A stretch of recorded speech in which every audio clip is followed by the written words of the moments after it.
Okay, so the intro photo is kind of like mucked up a little bit because I'm eating.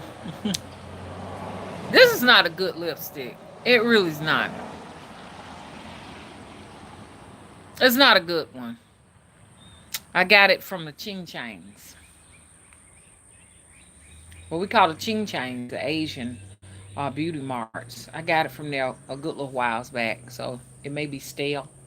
Hmm. I got all over my fingers too. Hang on.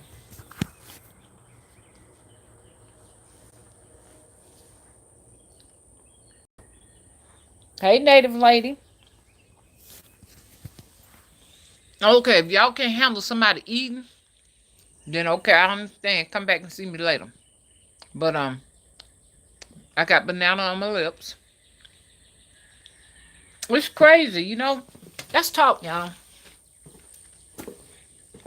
Hey, Miria and Kylie and Asima. Y'all see her? Hey, Trinity. Thank you. I want to talk to y'all. I want to talk to y'all about some things. You know what? Another reason we are very unhealthy is because we don't have time to sit down and chime on our food. We're always eating in a rush and eating in a hurry. This is another reason why food is not going into our bodies and programming our bodies to actually do some building and some repairing and some healing. We don't have time.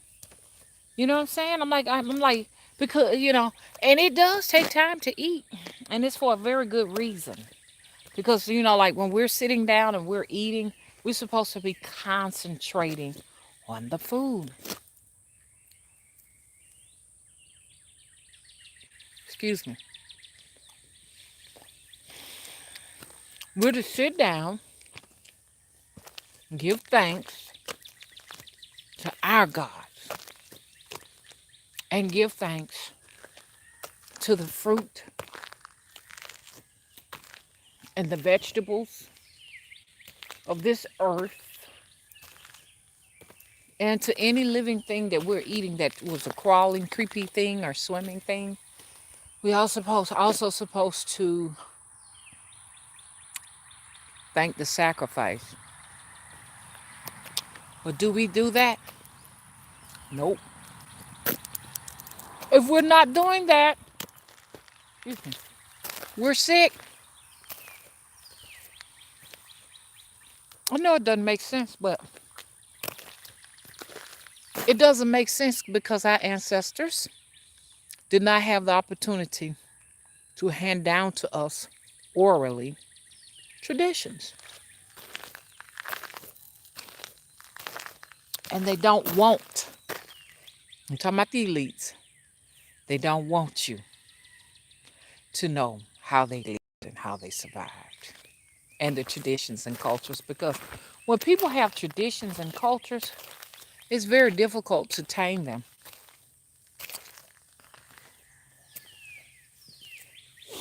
They said they brought the slaves over here.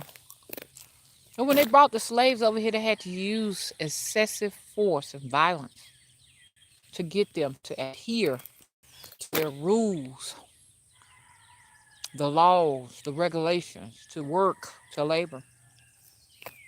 But once they produced offspring, they were programmed. And this is the reason why most of them weren't defiant. The offspring weren't, because once again, they were engineered through, I won't say social engineering, they were engineered through punishment, okay? From their parents. And whatever your parents went through, you go through. But we have something so fascinating about us.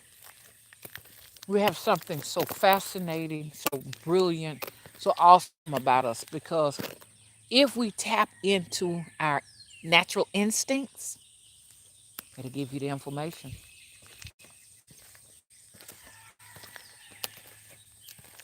I listen to these people, all these different people claiming hoodoo, because they've read a few books and stuff and spoken to some people that say you can do this and you can do that and you can get results. And they don't know what hoodoo really is. Hell, I doubt if we really do. Because it was a tradition and a culture that was utilized by those people that really had to survive, man. They had to eat. And, like it's so convenient for us to eat. All we got to do is go to these government grocery stores. That's all they are.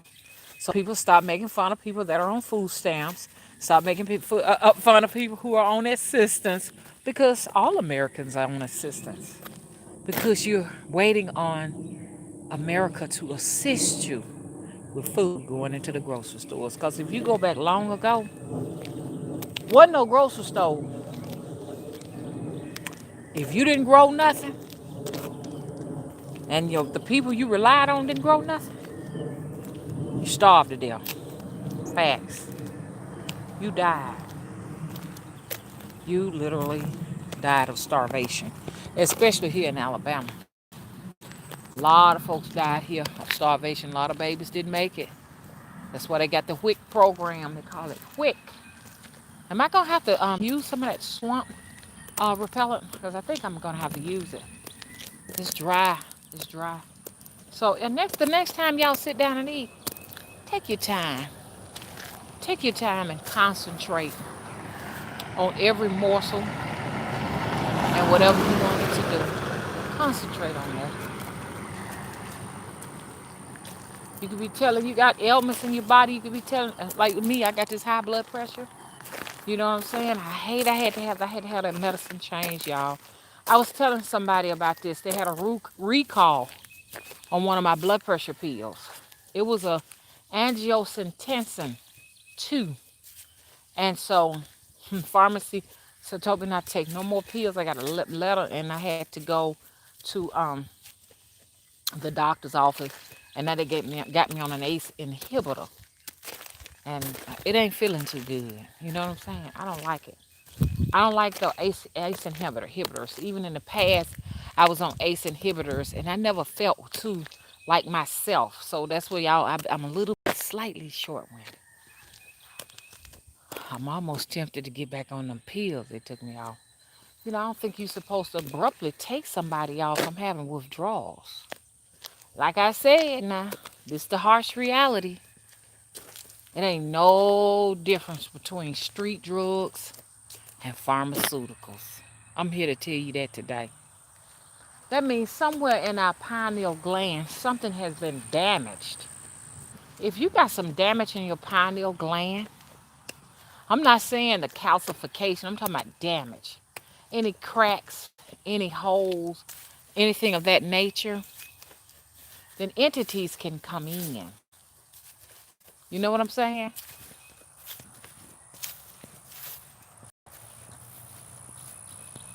Yes, they can. Whew. There's that cheese bus, y'all.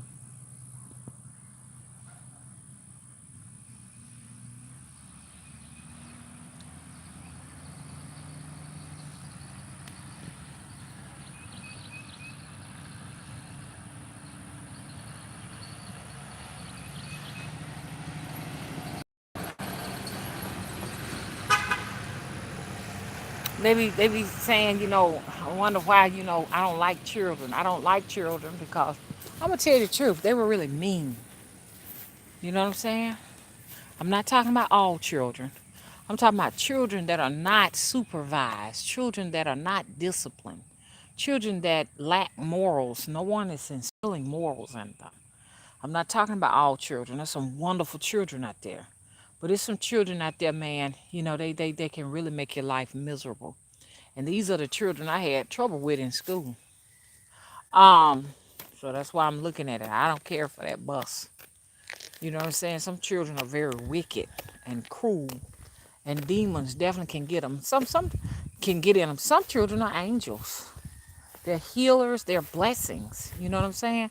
But some folks have given birth to vampires and don't know it. It's the truth. I'm not sitting here making this up. I'm not making this up. This is real. Um, so if you have any, like I said, I'm an experiment, y'all. I'm an experiment. Some people have all the answers. I'm gonna be honest and tell you, I don't. I had a piece of banana on my lips. Don't get this lipstick from the Ching Changs. Don't get your lips from the Ching Changs.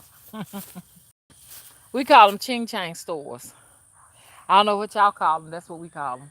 Not nothing meant out of prejudice or racism or whatever. It's just quick to say you went to the Ching Chang, got a wig. Ching Chang got you a hairpiece. Ching Chang to get your nail polish and lipsticks and makeups. It's just a shortcut. Here it comes.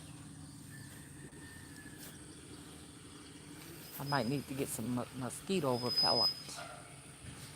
Get him a China, because I can't walk out in the street with that bus out there like that.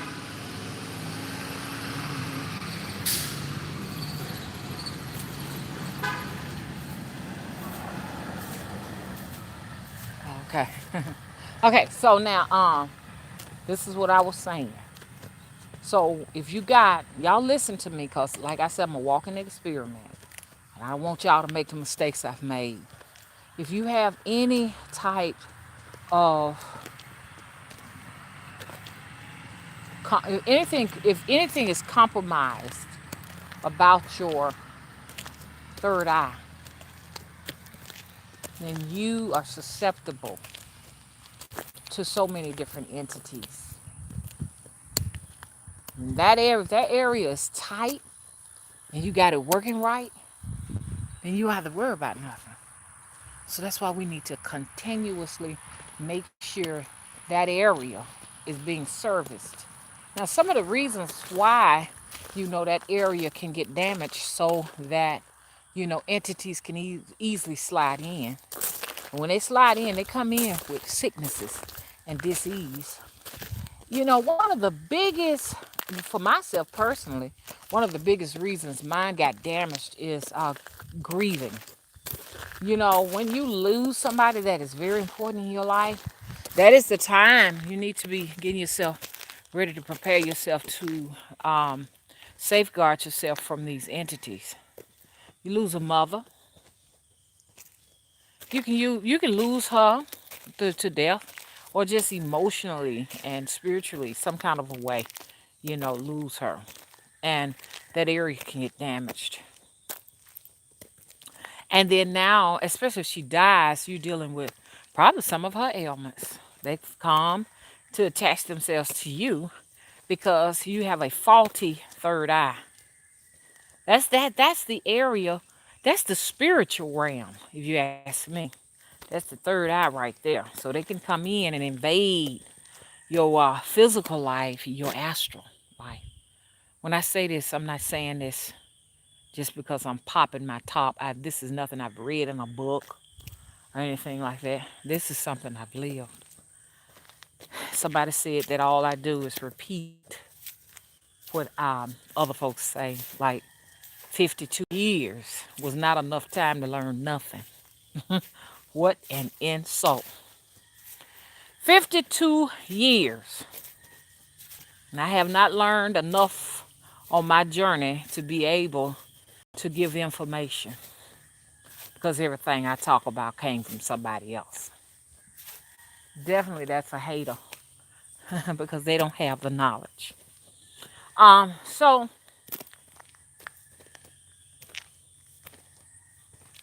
I'm going to be honest with y'all.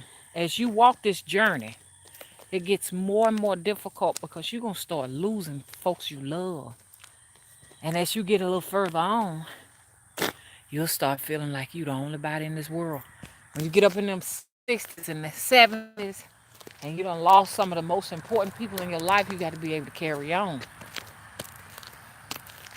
And you got to stay abreast as to your, not only your health, but your your mental and spiritual health, but your pineal gland needs to stay healthy. That's where everything is. That pineal gland is in two places at one time. Excuse this, it wants to salute. It's in two places at one time. It's here. I like to keep the camera up so y'all can see what my hair really looks like. Because keeping it down here, y'all see what it does? Somebody said, Mama, that might be your aura. That's interesting, isn't it? That I have a halo. Follow me everywhere I go. Because I know when I went in the hospital, Auntie said, you got a halo all over your head. Y'all, speaking of Auntie is still with us. She's in Birmingham. Yes, she is. Still in the land of the living. What a fighter. I know what y'all saying. Mama, you should go up there and see her. Let me tend to myself first. I got to get used to this ACE and relax the blood vessels. Let blood flow so our pressure won't be up. I got to acclimate to this new pill. And not having the other pill. I think they should have weaned me off. But it's a recall all over America on that medicine. It's called Lozortin. Yeah. Colzar. If you own it, you need to get off of it. Made in China. Made in Asia. So, y'all gonna have to tell me what did I title this video. Okay, is anybody in here? Hey, Romany, how you doing? Saint Anne, hey Judy. Hey Nisha, hey Janice, hey Laic, hey Saint Anne. Hey Rain. Okay, did I miss it? Hey Tam, where you been? I was looking at your painting yesterday. I sure was. She's a great artist, y'all. Native Lady and Larry Gator. How you doing, Larry? Yeah, St. Anne, the Buddha's on its way to you. We're going to box it and ship it to you. I ain't going to play with you like that. We did find our auntie still alive. Hey, Asima. Hey, Trinity. Hey, 4206 Change O'Bear. Hey, Summer Rose. Y'all, I'm a little bit short-winded. But one thing, it's hot as the Sahara Desert out here. Is it the Sahara Desert or the Mojave Desert? Whoo! It's coming, y'all. It's coming faster than light. I am love because I love myself. That's being challenged, though, because a lot of people don't like people that look and act like me. We got to get over the challenge. See, because we got to go and dig in ourselves and find out, hey, why is my blood pressure up? What's going on? You got to go back to childhood. Well, that's a nasty place to go back to because you may uncover something that your body has stored in some of your organs that may later on. Look at that. Look at that. I know who that is. That's Mr. Lloyd driving his red truck. I had to check him one time. So he knows every time he passed through here, he got to look at my yard. So when you trying to figure out what's going on with you, y'all, a lot of y'all young, y'all ain't got no ailment and stuff like that. But like when you get up here to where I'm at, you're gonna have something plaguing you. Mostly what's gonna get you is that high blood pressure. It's time to go in you and figure out what went down, and it's gonna always take you back to your childhood. That's a lot to deal with. It's a lot to deal with. And your body, so that you can go ahead on and proceed with your life, have babies, have children, get married, do whatever you want to do. You might not want babies, you might not want children. To do what you do when you're young. Your body will store it. in different places, and those are the places you begin to have trouble with. They say it's genetic. My high blood pressure is said to be genetic because my mom has high blood pressure, my dad has high blood pressure, but it still stems from something somewhere. You got to go back in history to figure out where it started. Where did this all get started? Especially with black people. Black people, they say, are amongst the highest rates of having high blood pressure and blood sugar problems. Hello? And people say it's food, it's what you're eating, it's what you're eating. This is what I say. I don't think it's always necessarily the chemicals in the food. I really don't. And the reason why I say I don't necessarily think it's the chemicals in the food is because other people can eat the same thing and it does nothing to them. I think it's all about how you perceive the food and how you are, eating the food. What are you doing with the food? How do you feel about the food? And what you feel about yourself while you're eating it? I think all of that goes into it. You have a lot of people just eating. All they live off of hot wings and French fries. Ain't nothing wrong with their blood pressure. Something goes way back. It could be genetic. That's a pretty little flower, and it's a weed. What a pretty weed. What a pretty weed.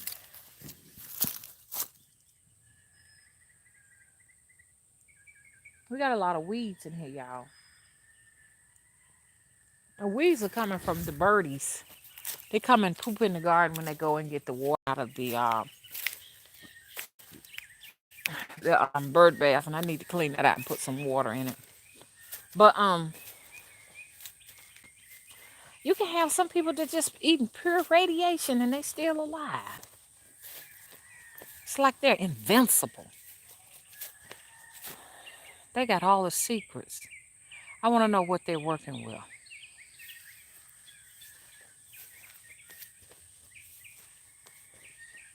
I'm just taking my brisk walk. Walking is good, especially walking in nature, because the trees and the elements outside will take up most of your emotions. Like if you're dealing with anxiety or dealing with some depression or just being overwhelmed by stress, you need nature. You need to go in and let nature give you a hug. Let the tree give you some love. We got these chemtrails up there in the sky.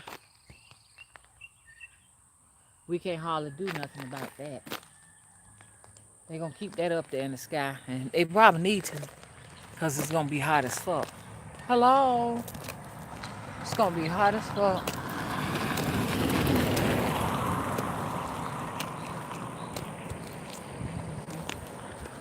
She's so friendly. She always come down to speak. She just see me just walking. Because I don't just do this with y'all. This is what I do. I do every day, unless it's raining. I just walk. I'm a walker. And our family, we walk. We walk long distances. Auntie could walk long distances. Y'all think she gonna pull through?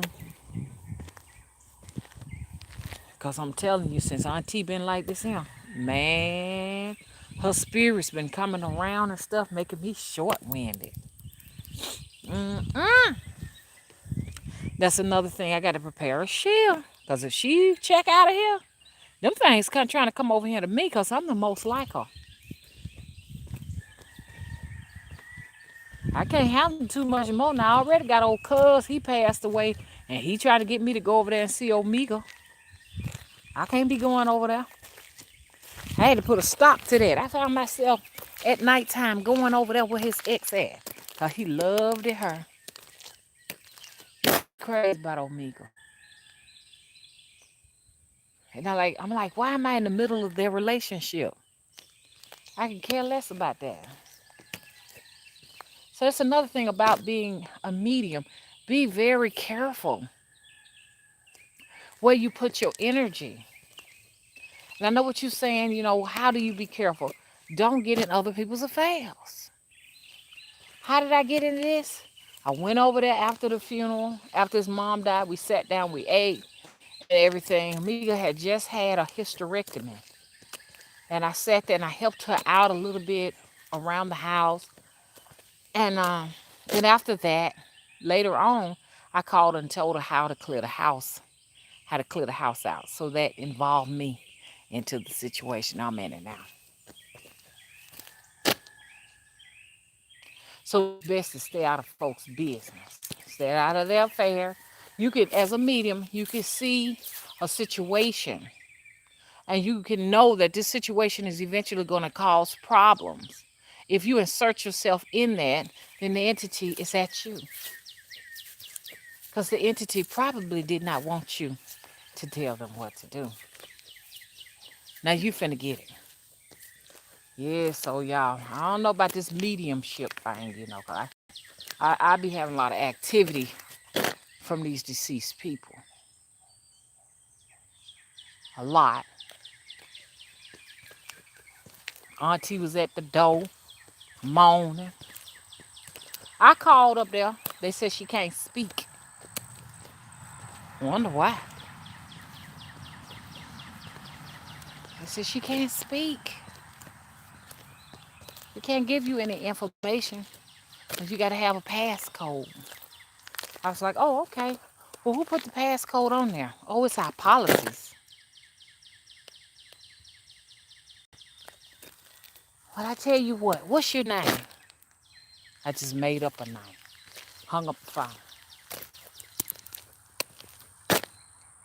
She can't talk. That's why she been over here moaning. Coming over here moaning, I guess. So I think she may be ready to go. She want to come through here and get me to forgive her so she can go head on.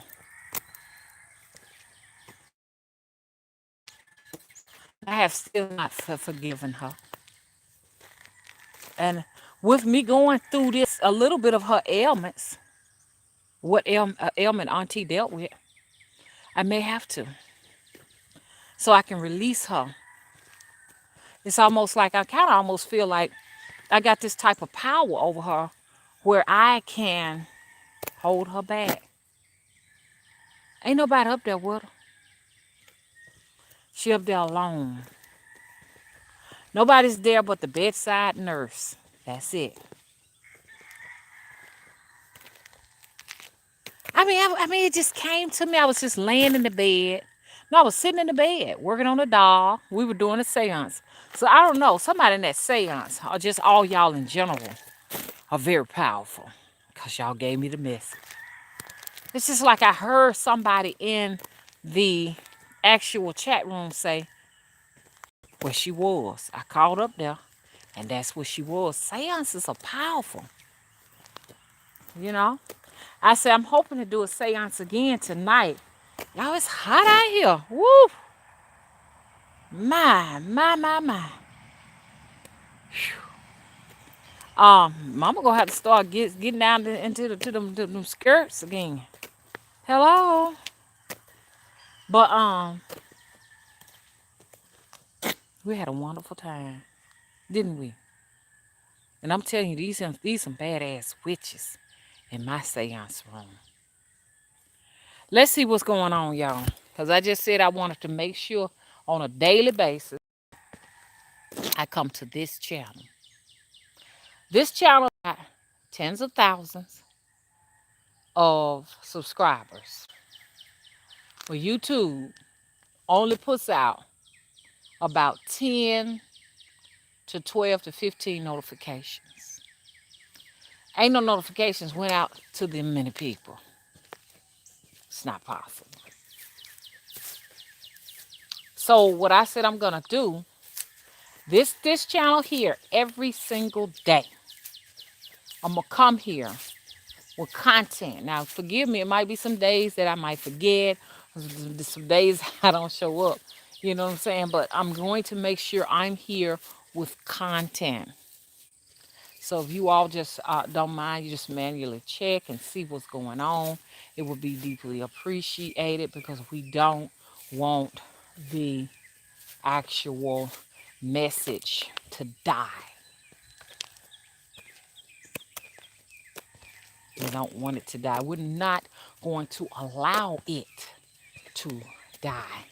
They were putting like on my other channel, they put like cartoons as related videos and children videos speaking another language on those videos. They finally straightened one of them out because I had to pin a comment saying, look at the related videos. And they felt so stupid, didn't have any choice but to fix it. So I don't know. They may be doing some of that here too. But the message will continue on, even when I'm gone.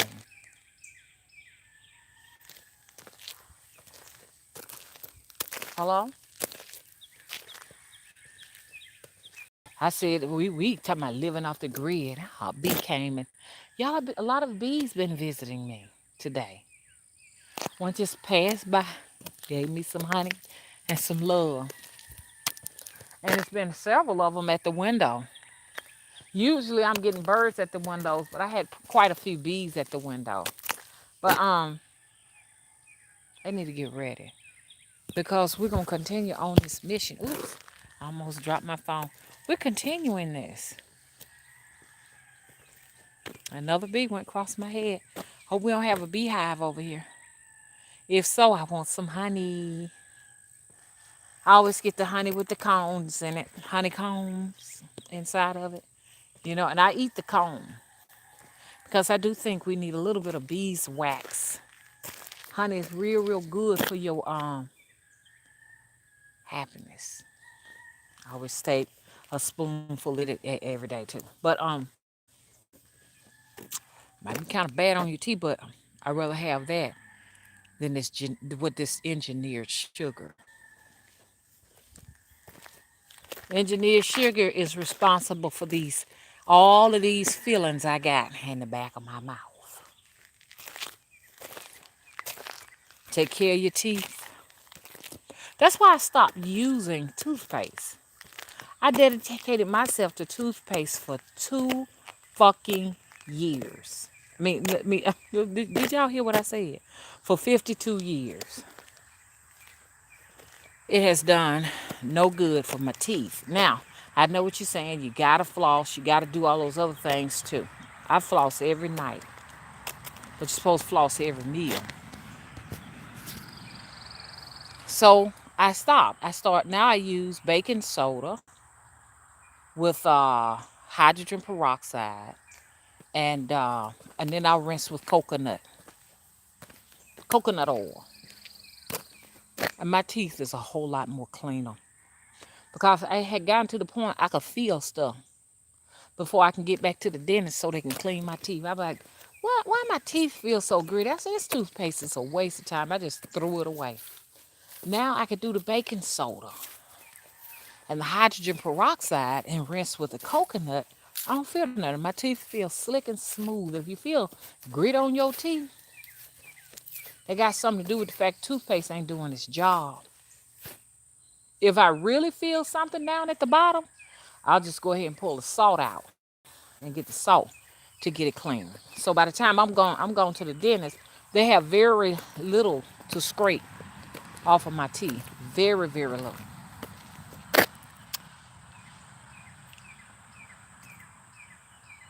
50 and still got all my teethes. But I don't have my wisdom teeth. And one has been extracted because it was, no, I have had 2 that I needed that have been extracted because, continuously have them having to fill those cavities. You get them out, they come back. You get them out, come back. But I'm 52. I'm 52 years old. Some people my age have a whole thing in their mouth. So I'm just telling y'all these little things and the mistakes I made because y'all young. Y'all can go ahead and correct all of this stuff right now. My dentist told me to take scronium. Y'all ever heard of that? Scronium build your teeth up. So you may want to try some of that too.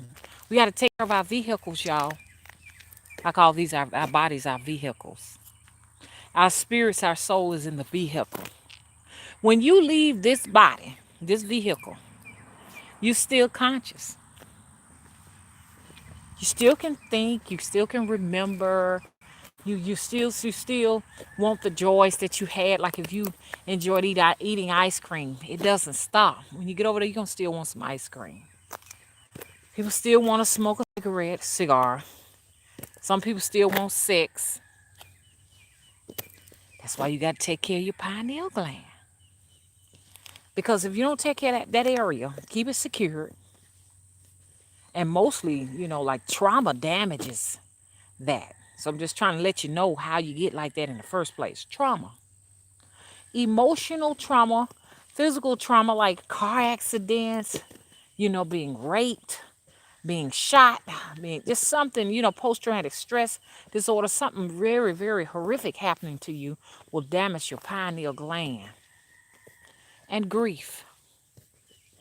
grieving over people who are sick or dying or have passed. Protect your pineal gland. You don't want to be up here, mediums, where I'm at, and every time you turn around, somebody knocking on the door at night during the witching hour. Spirits want you to communicate with somebody and say, hey, I need you to talk to Aunt Claire and tell Aunt Claire I forgive her. Or you see what I'm saying? Ask her for forgiveness. There's some young mediums out there. But I remember when I was a young medium, and I would have, a lot of things to come and happen to me, and it was easy to bounce right off of it. And I always try to think about what changed. I think a lot of what changed is just the fact that my light is getting brighter and you can see it. I have to hold the camera all the way up. But the camera's picking it up, y'all. See that? The camera picking that light up. Now, if y'all hang on in there, because YouTube is going to freeze the live. And Will was saying that even at sometimes, he said he noticed that it just spin. So a lot of people give up. They're going to pull out all the stops. They don't like my message. The church is an energy thief. I think that's the biggest thing that angers them. The church is an energy thief. I'm not donating any more energy to the church. Unless they're having dinner up there or something like that. Because one thing about it, them church members sure enough can cook. I like to make good tuna fish and chicken salad. Now, if y'all gonna cook for me, I'll go up there. Hello. Hello. St. Anne says she have to tell some of the spirits to leave and be rude about it at night when I'm trying to sleep. It's so sad. I don't want to be that spirit going around searching for the lighthouses. That's what mediums are. Searching for a lighthouse to convey messages to people. All of the people I love and all the people you love, I take this back because it is said that family is not who you love. Family is who love you. That's a profound statement. But anyways, those people that love you, love them back. Don't wait. Tell you the truth, we shouldn't be going to funerals. We want to wait till somebody die and go to their funeral and show them some love. Nah. That's to me, that is disrespectful. That is so disrespectful.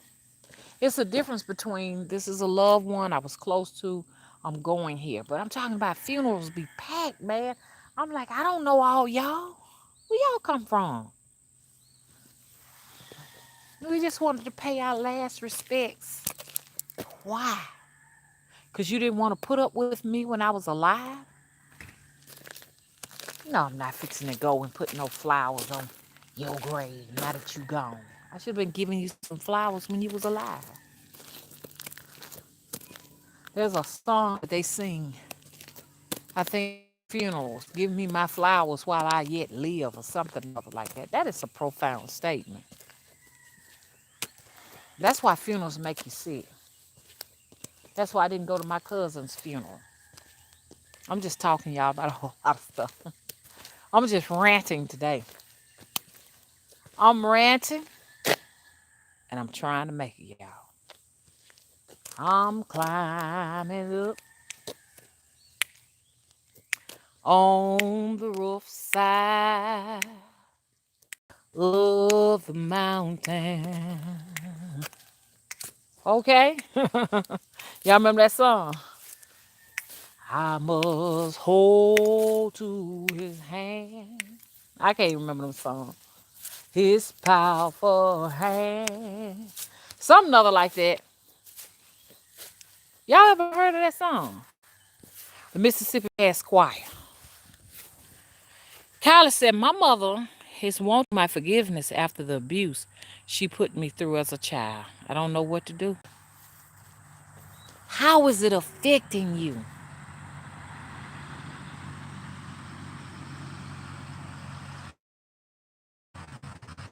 Trucks look just alike. One is green and one is red, and they come up with each other. To me, that's a sign because all of my thing coming too, everything coming too. But anyway, so I pay close attention to that. But anyway, I know y'all said Mama is crazy. That's how Grandma and them did, and Grandma was able to tell you what's gonna happen too. But people thought Grandma was crazy. Grandma uneducated. She don't know what she talking about. That's what y'all used to say. Um, how's it making you feel? When I say that, yes, I know that the abuse was horrific. It was bad. But look at how you gonna feel if you forgive her versus not forgiving her. Look at those two places and figure out which one you want to be in. It's just like with Auntie. I've been analyzing, and sometimes depending on what place we in, we can't make that decision quite yet. You know, like where I'm at with Auntie and what she said, and knowing that she came, the ghost of Auntie came to moan to me for mercy and for help. I know that what she wants now is me up there. But I got to look out for me. I got to look at myself. I got to look at how is it going to affect me to forgive. Forgiving is almost like overlooking, and I've done so much forgiving, and I'm telling you, this is why my blood pressure is constantly up. Forgiving. Now all it does is keep my pressure up. That's it. Because the people feel like, okay, well, I got to pass. So basically, whatever that is making them sick and got them where they can't move on, they're putting it on you so you can be sick and you can't move on. It's like, okay, I got that off my hand, you know. Let her carry that around. So if I'm gonna be miserable, then you may as well be miserable with me. Cause see, it's like one of those situations where, I don't want to be the one to compromise because I've been compromising for 52 years. When is somebody gonna compromise for me?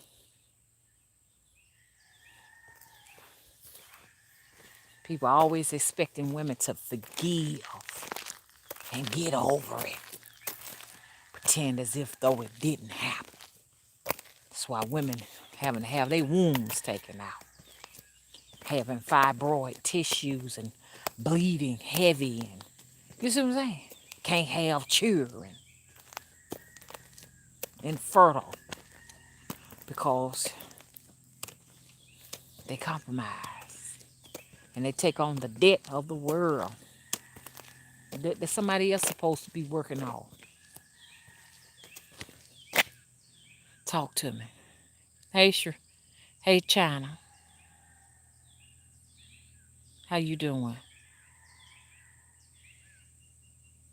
China Black, you sound familiar. China Black.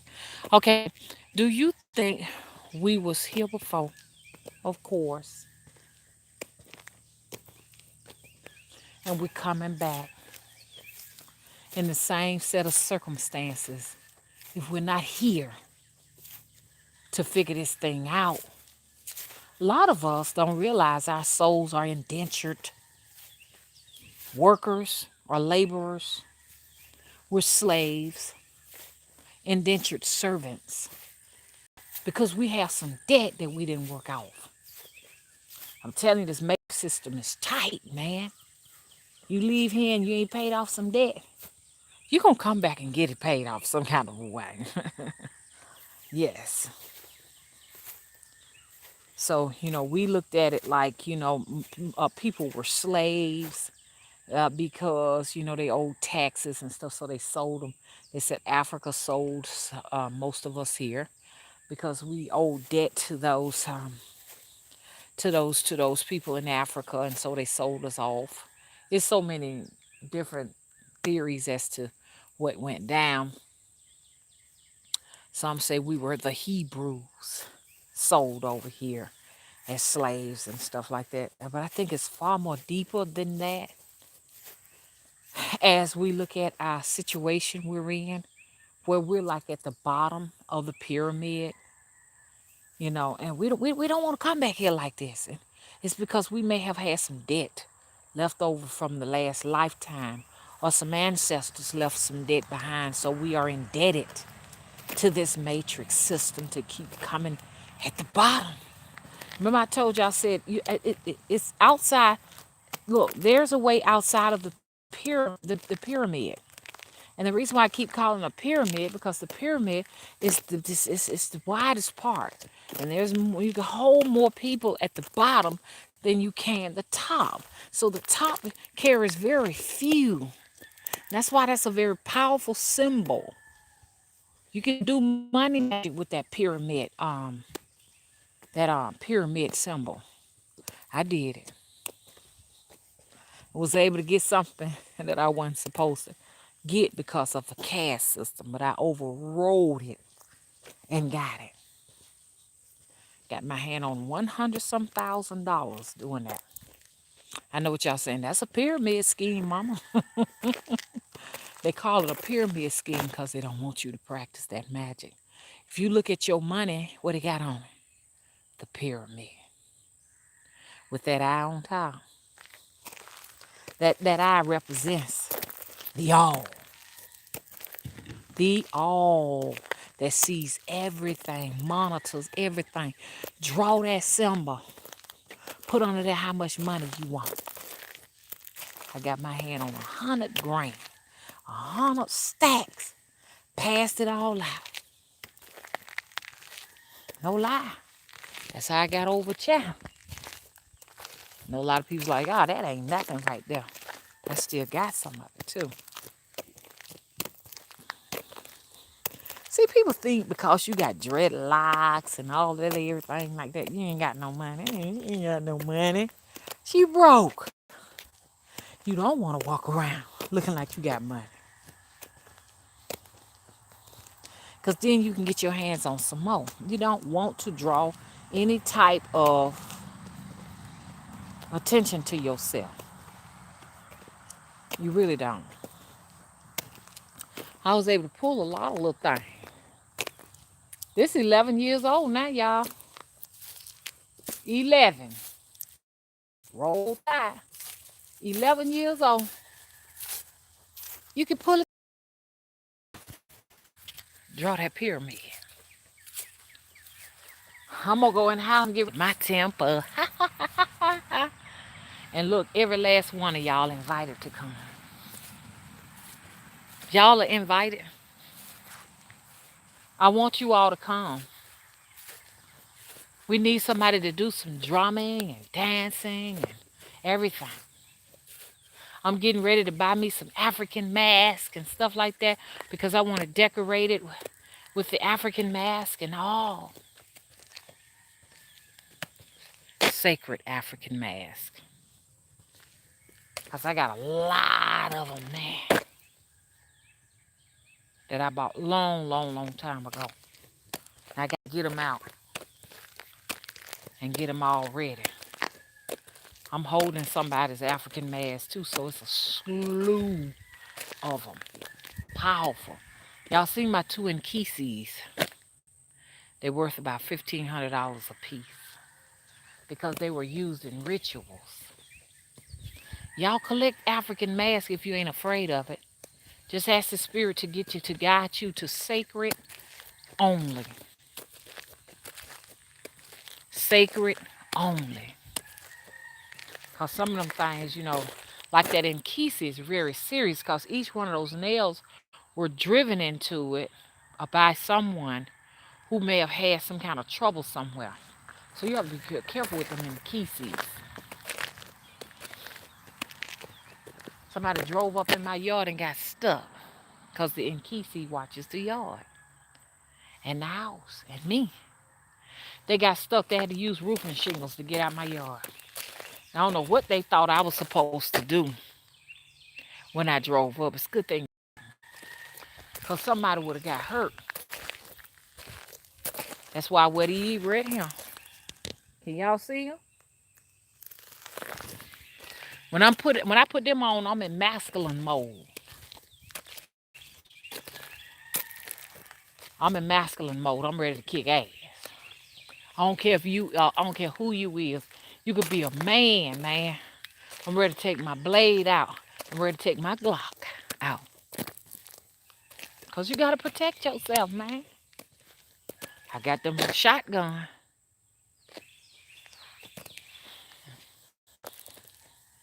A lot of folks say, why you act so masculine?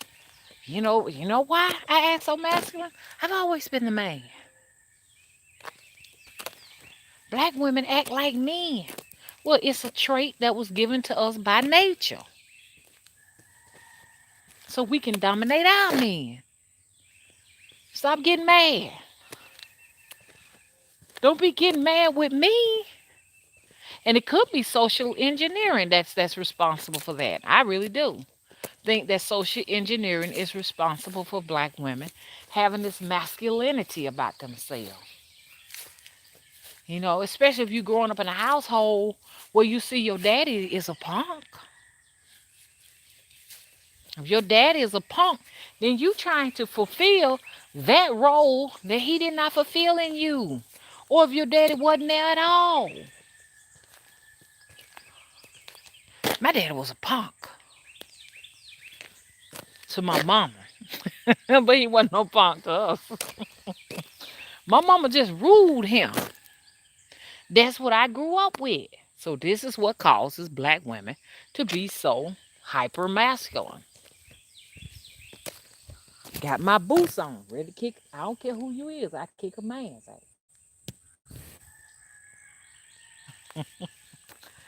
Oh, y'all. I'm just being silly with y'all today. But I'm for real. If people ever wonder why we like that, no disrespect to our men who are in the chat room and the men who watch. No disrespect to you. But some men want us to rule them. They want us to guide them. Because that's how I was in the cabin. I ain't finna let no man rule me. I'm the boss. Because that's the way I seen my mother did it. Whatever Edna said went. She had to say so over everything. She ruled with iron fist. And I got my trace from her. You know what I'm saying? Now, if you got a man that is a good leader and he can lead you and everything, let him do so. But some men can't lead. They'll ask you to do it. Mr. Willie want me to leave. Mr. Willie said, make the decision because I ain't good at making them. I said, okay, this is what we going to do. I lay out the rules. We're going to do it this way. He said, okay. Wherever I go, he follows. Because the last time I tried to let Mr. Willie take us somewhere, we went to a bad place. And he said, that's why I want you to make the decision because I don't know what I'm doing. If you got a man like that, that will make you masculine. See, partnerships balance each other's out. This person may be good with the money. The other person may be good with something else. But you balance it out. You work it out. You figure it out. Sometimes they so bad you just have to just do it solo. You sure enough gonna have a masculine woman then. Y'all, I don't want to ignore y'all in the chat. Hey, love. Love said they coming as dead family and dead celebrities attacking you nightly. What do? I got diagnosed with, what is that? Schizophrenia. And it takes meds.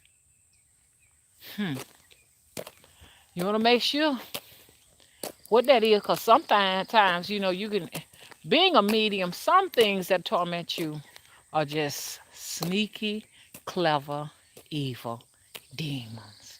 You want to be able to discern which is which. Like me, myself, I've had entities to try and play games. I've had entities to try to come in my astral scape. I've had that. And I knew what to take care of them. I hadn't had more trouble with them. But they ain't gonna stop.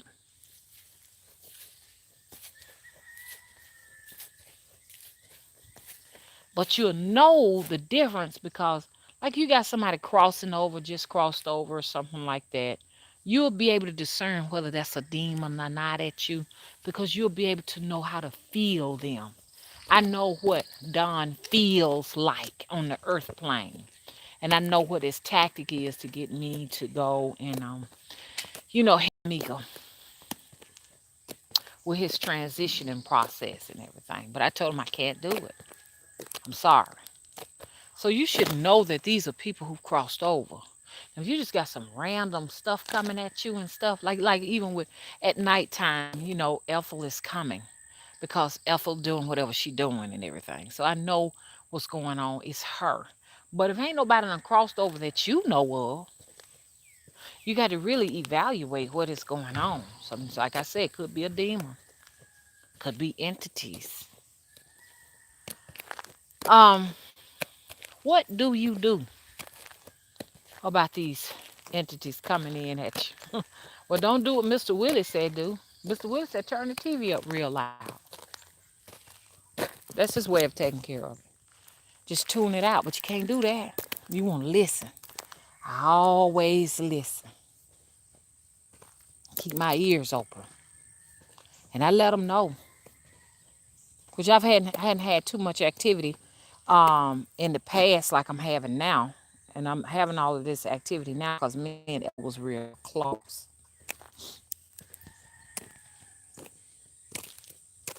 We were close, connected. So at this point, the fact that she's halfway over there and over here, whatever that is we're connected to, it's actually pulling on me.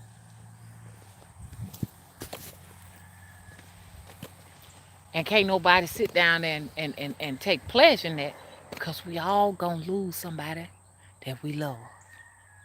Ain't no safe haven for nobody. You got to be in a position where you can learn how to let go.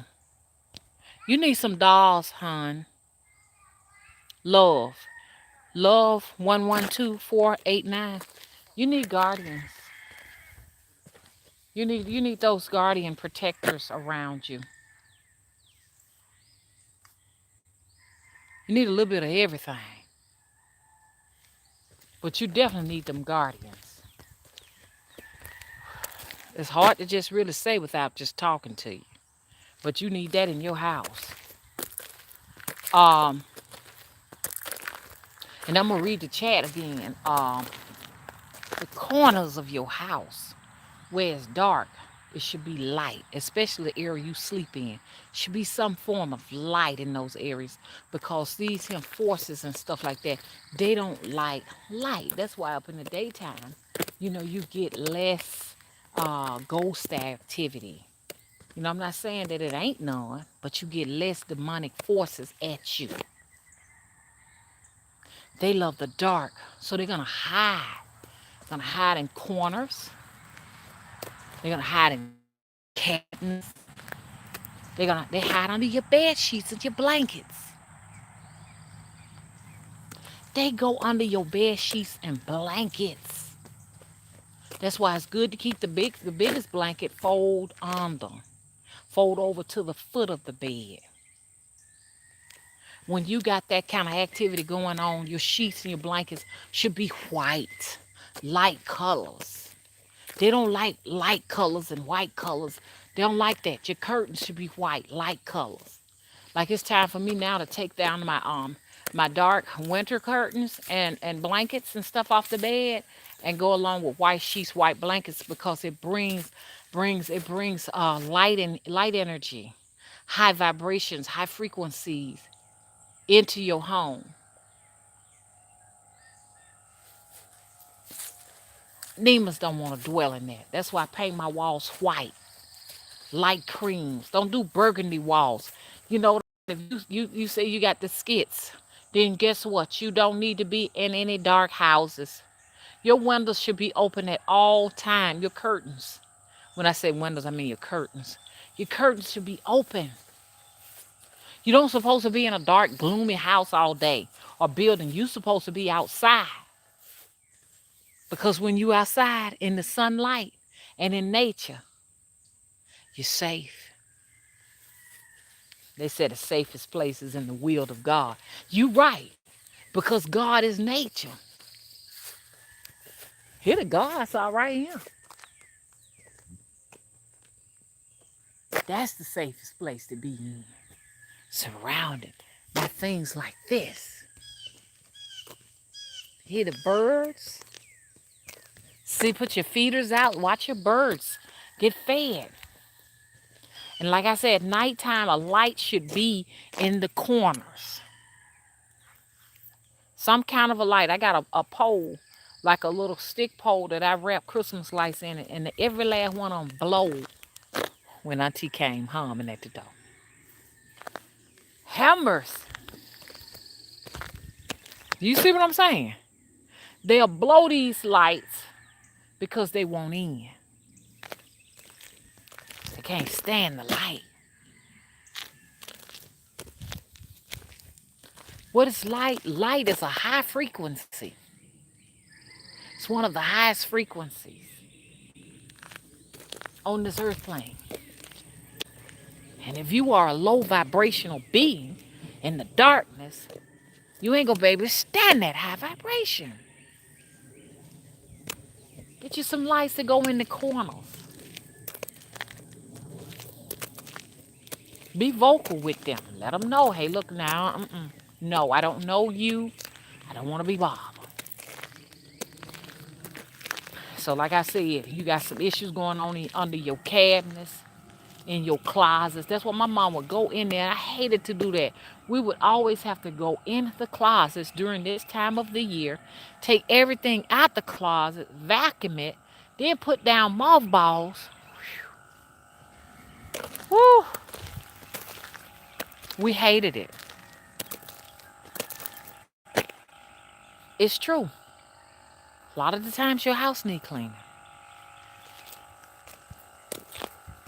Sometimes you have to take a vacation away from the house because they accumulate in your home.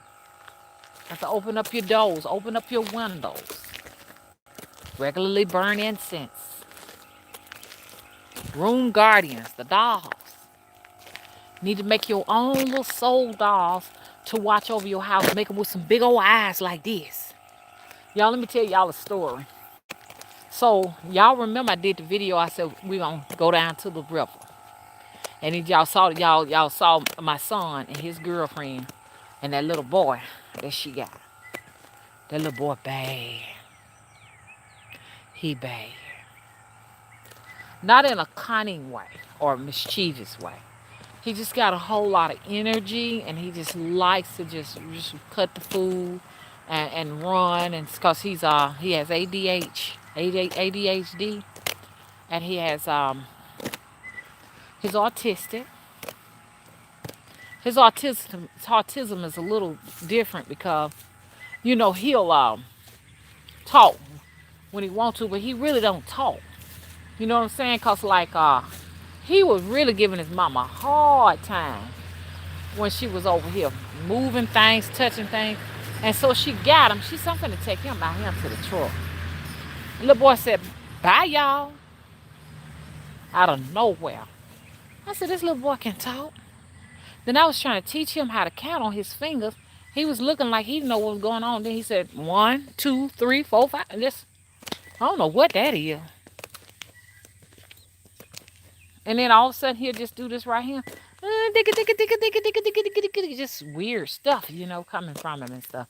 I just do believe that, that he got some type of demonic force on him.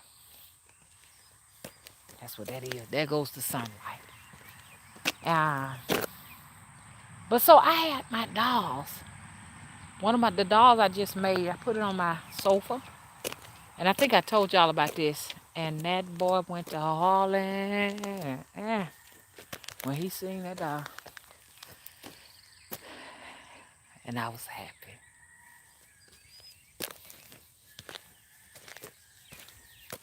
Because I know he got a demon in it.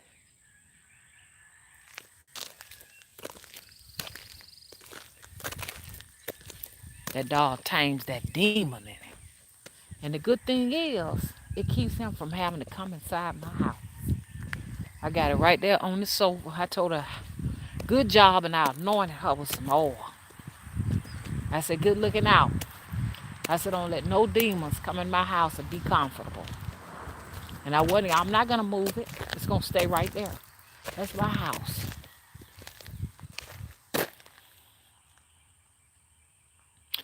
Make you some dolls with the biggest eyes. And I'm going to sit down and show y'all how to make simple dolls like from socks. We're going to make a sock doll. I'm going to make a video, and I'm going to make a sock doll for y'all. And you take, I never will forget, Auntie took me to a lady's house. She said, don't nobody bother this lady. It was an old witch. We went to her house. And she had, the beautiful little iris plants. She had flowers. I'm trying to see what he doing. Excuse me, y'all, burping. She had flowers that was so pretty. Her house was so witchy looking. And I went over there and everything, and she seemed like something was kind of wrong with her. You know what I'm saying? Because you talking to her, it just seemed like she really wasn't understanding what you were saying. And I said, oh, look at them dolls you got in the window. She had sock dolls all through her window. I said, look at them voodoo dolls, ain't it? She said, I beg your pardon. I mean, each window had a sock. She called them sock dolls with big old eyes. With nobody bother her property or her. Lady was in her 90s. She told me how to make them. How to make the eyeballs and everything to go on. Them keep evil spirits away from around you, love. You need them. Because they going to see you ain't playing. They'll know not to come around your house. So when you got that kind of activity going on, you remind me of myself. I have a lot of spiritual activity here. But mine might not be as worrisome. I don't really just have celebrities and to that extent, you know what I'm saying, ailing me. It's just like with mine, what I go through a lot is just, when someone passes away in our family or somebody gets sick or somebody touch my body or something like that, you know what I'm saying? Me being empathic, I feel what they feel. You know what I'm saying? But I don't have celebrities contacting me and dead folks contacting me like that. So I can't really too much relate to your situation. But like I said, hopefully what I just told you will kind of help you out some. You know, surround yourself with plants, plant life. See the plant life? I can just go over here, touch this plant, feel that love. Feels good. Rub it against my face. Just talk to it. You know, just talk to the plant. I always sing to this when I say God is laughing. I always sing that song to him. God is laughing. God is laughing.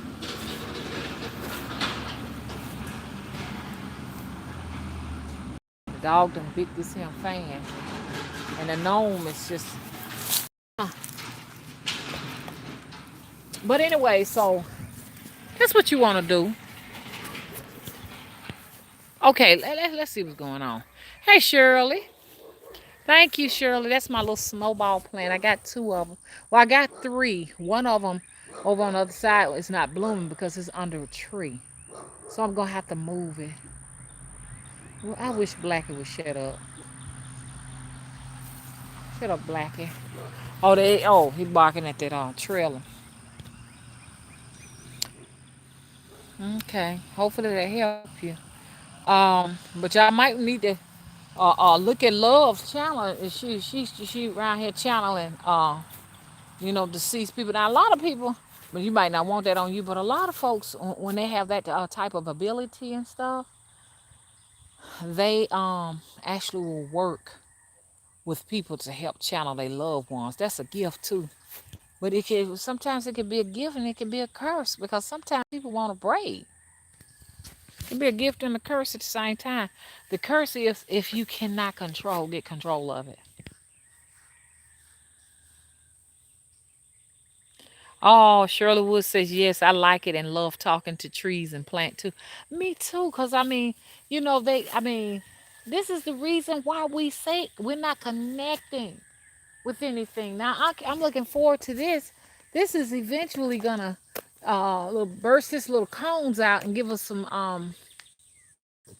it's going to give us some, what you call those things? Magnolia flowers. And I get the magnolia flowers, and I like to use them and make oils and stuff and burn the magnolia flower and everything. I like stuff like that. So let's see. Yes, I always try to talk to the plant, especially when they're drooping and they're dying. You can just talk to them. Hey, what do you need? They'll let you know. Hey, Jackie. Yeah, that's... Oh, well, see, the trees is stuff. That's God. Without trees, do y'all know we won't be able to have oxygen? Trees give us oxygen so that we can breathe. Without trees, we die. A lot of folks don't even know that. The trees also shelter us from the radiation from the sun. It protects us. These are the guardians, man. A lot of people. I like this guy named Zaylock. This dreadlock dude named Zaylock. Every time he walks by a plant or a tree, he always honors them by bowing to them. Bows to the trees. Beautiful.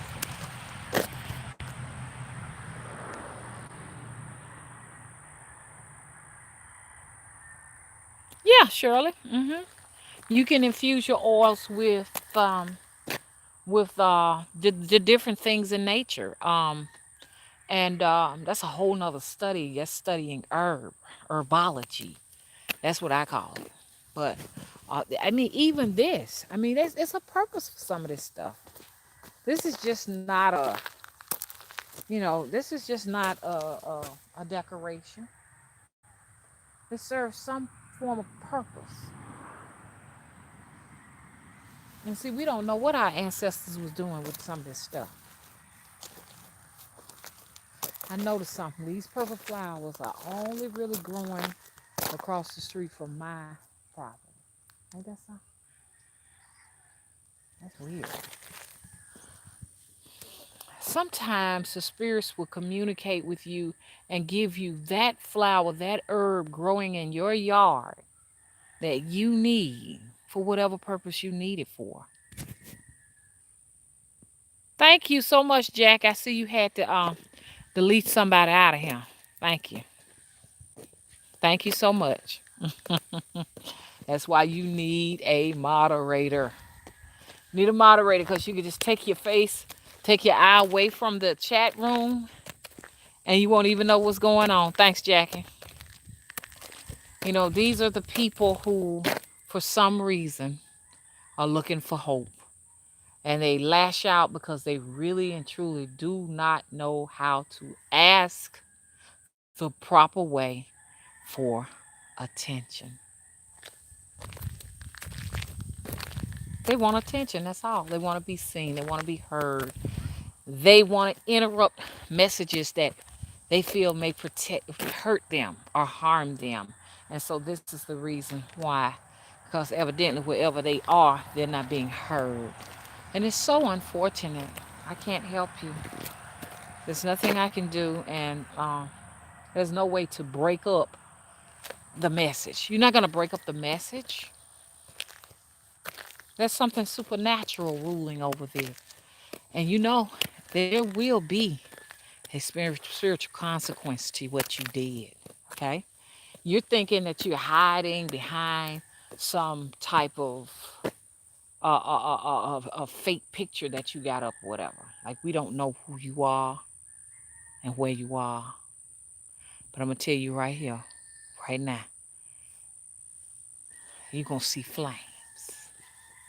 Because we may just set something on fire in your house, in your home. We don't have to see what you look like, but the spirit knows. Spirit, that person that came in here is hiding their face. But you know their soul, if they have one, and you know their spirit. I'm asking you to go into their life and give them the high blood pressure like I have. And if they don't already have it, let them go through what Auntie going through or somebody they love. I curse you. Y'all be effective with your curses. Do not hesitate to curse anyone that harms you. Don't pray for them. Curse them. I feel fortified. I feel good. Don't give me a reason to come after you. Because I'm feeling good right now. Lift up some of this burden off of me, spirit. I'm calling on my ancestors and give it to the person that just made a comment to come in and offend us. Care who you are. I put it on your children. I don't care. See, a lot of people don't realize that their children are sick because they have gone out and offended a witch.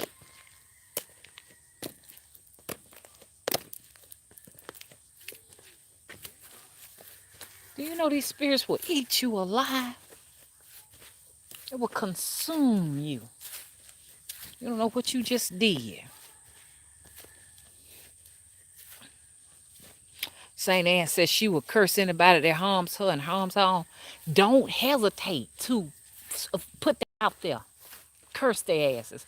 You know, that's why when women got to be my age, back in the dark ages, they actually accused us of most of the sicknesses and diseases and bad weather. They blamed it on witches that were older witches.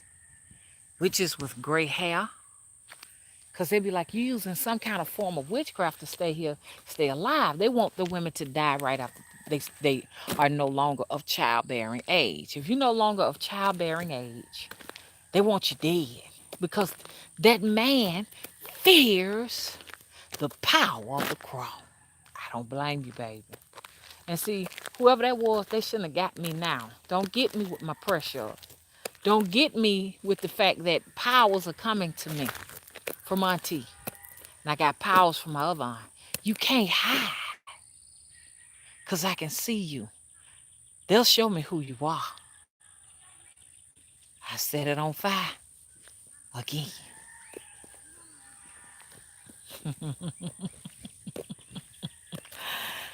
Ooh, hell me. Be messing with no dreadlock witch. You taking a chance. You don't do that. You taking a chance. I might have to hurt your children or the children in your family. I may have to put a curse on the children in your family so they can all come out with Down syndrome or some type of syndrome, like what you call that stuff? Piaget disease. Hell, I'm a wish that don't mind cursing a nigga. Care who you are. Get your children. Children be coming out with cancer and all that and stuff. So they used to fuck with us because we had moles in our face.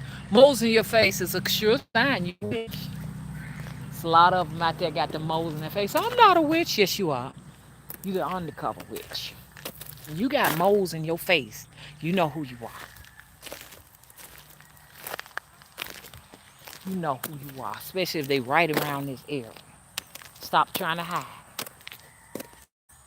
And I got several moles all over my face, and when my eyes get like this, somebody in trouble. And then, we can say auntie mean, auntie mean. Auntie went through hell.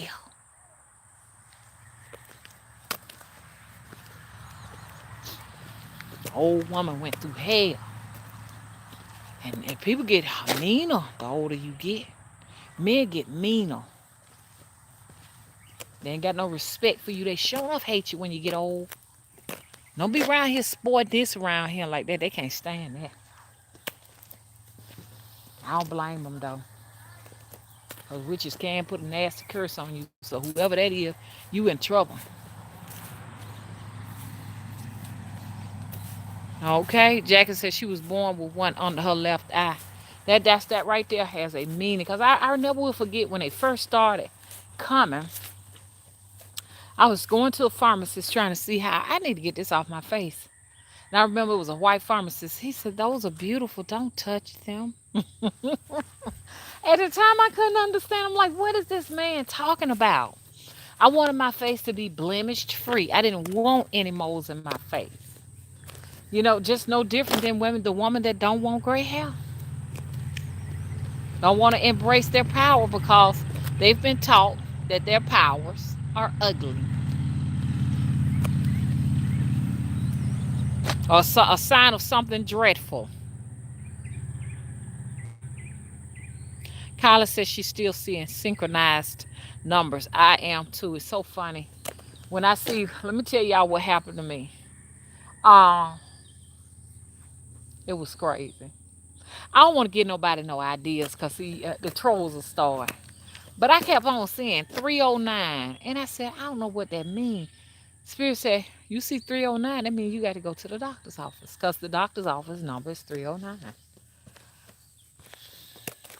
Next thing I know, I got a letter in the mail saying, a Walgreens said, we're pulling his med. Lizorton. Go to your doctor immediately. I had to go to 309. So look at those numbers. Some of those numbers may be somebody's house address, some places you may need to go. Some friends, some loved ones that you lost contact. That may be just the beginning of their house address. It may be a doctor's office. We just can't dismiss it as just, oh, okay, then this is this is that.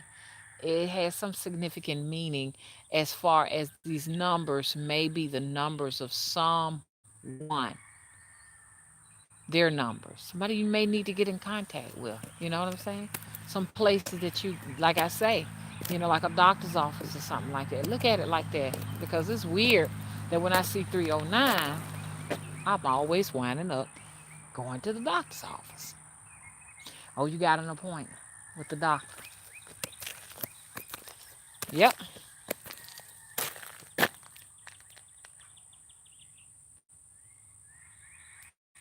Queen Sheba says she has moles and gray hair at 30. Yeah, that's when mine started.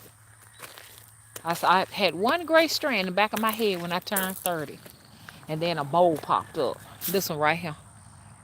And it actually got bigger because what I had started doing, I started putting vinegar on it. And I read, oh, you put vinegar on it, and that made it bigger. I said, you don't stop putting stuff in your face. Don't touch those. They're beautiful. It was a white pharmacist.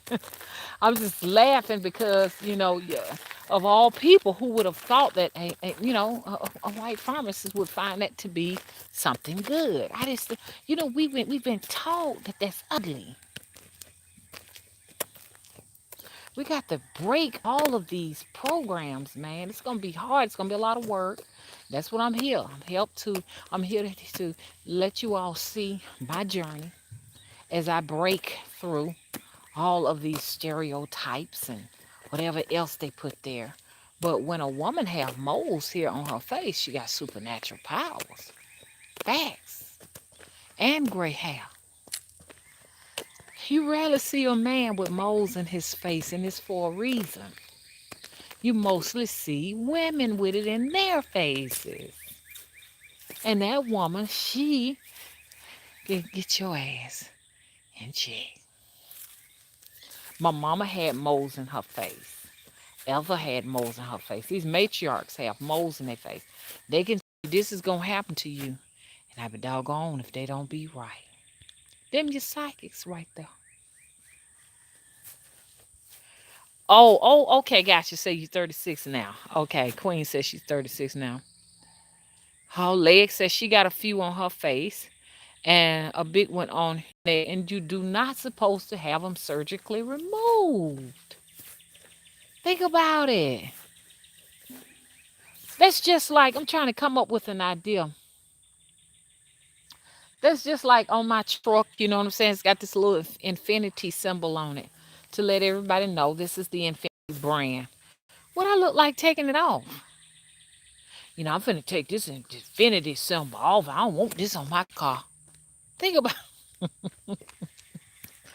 you heard yourself. And these dyes are killing us, dyeing all of this. This is beautiful. There's a lady on social media, and she got heavy, beautiful dreadlocks, and she has some gray here and graying with it, and heavy, thick locks, and she is just stunning. She is stunning. I wish I can call her name out, but she is gorgeous. Yes, I know she pack a lot of power. Okay.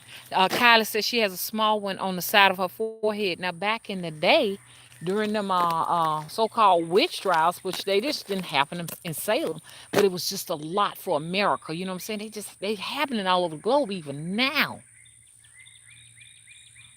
Back in the day, if you had one mole on your body, you was considered a witch. They will actually burn you up, throw you in the river, past lifetime. I promise y'all. I'm not just saying this. Some people just say things just to be saying things, okay? Some people are really passionate about it. They're real. I'm real.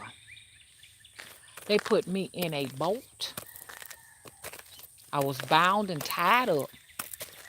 I remember it being real, real dark. I could see up and see the sky, see the stars and stuff in the sky and everything. But I was almost lifeless because my body, they had them beaten me and just did some horrible stuff to me.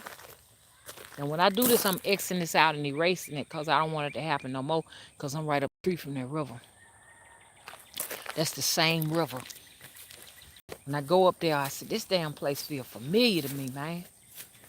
And someone's trying to pull me up there in the night. I heard something said, don't go up there, it's an alligator up there, don't go in there.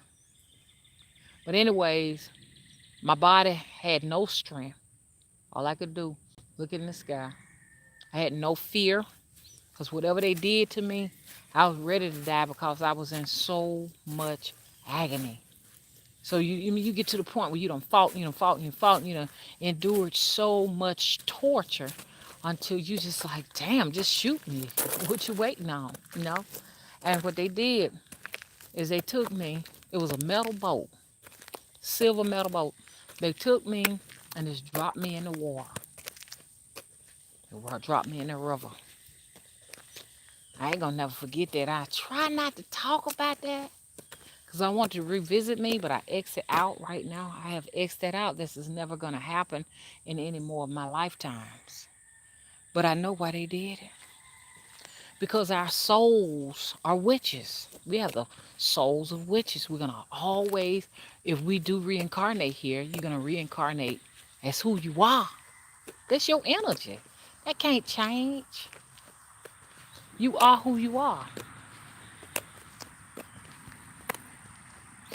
Okay, now who now that person that's okay. Let me see. Hey 42 hey 4206. Okay, she said molds are all over her face. I have them all over my face too. It's spirittree41 at yahoo.com. Queen Sheba says, Saint Anne, I am trying to understand. I'm a loner. I'm hoping to find a mentor soon. Are you a loner by a volunteer? Or are you a loner because, you're forced to be a loner? I'm a loner myself. I'm forced to be a loner. Forced. And what it is every time you do get with somebody, they don't understand you because you ain't doing what everybody else do. Whatever that could be. We can sit down all day long and try to pick apart what it is. We can say, oh, it's this, oh, it's that. It's your energy. That's all it is. Your energy is different. You can say all day long, it's the way my shoes look. It's because I wear blue pants. It's because I wear an orange shirt. People don't like orange shirts. It's because this, it's because of that. It's not those things. It's that your energy has been banned from this place, banned from the matrix. It has. They figured that most of the people that are like us, we supposed to be either programmed or dead. We shouldn't exist. You mean to tell me they slipped through the cracks? How did she get here? I know I'm way out in left field because number one, I'm an Aquarius. We some wild people. We are very adventurous. We're wild. We're fun. We're crazy people, if you want to call it that. You know what I'm saying? And because if you say, hey, you going to Jupiter or something like that, hell, I'm like, I'm coming. When we leaving? That's an Aquarius for you. But also, it's because I was not vaccinated as an infant. I didn't receive vaccination. I got my first vaccine when I was 20 or 21, something like that. It was a rubella, and that's when I started having trouble with my heart and different things from a vaccine. I never was vaccinated as a kid. That's why your children don't need to be vaccinated for nothing. Vaccines are made in labs. They make you sick. That's why all these babies are coming out with autism. Can't talk. It's damaging a lot of black baby boys. You're doing serious damage to your child that you can never repair. But anyways,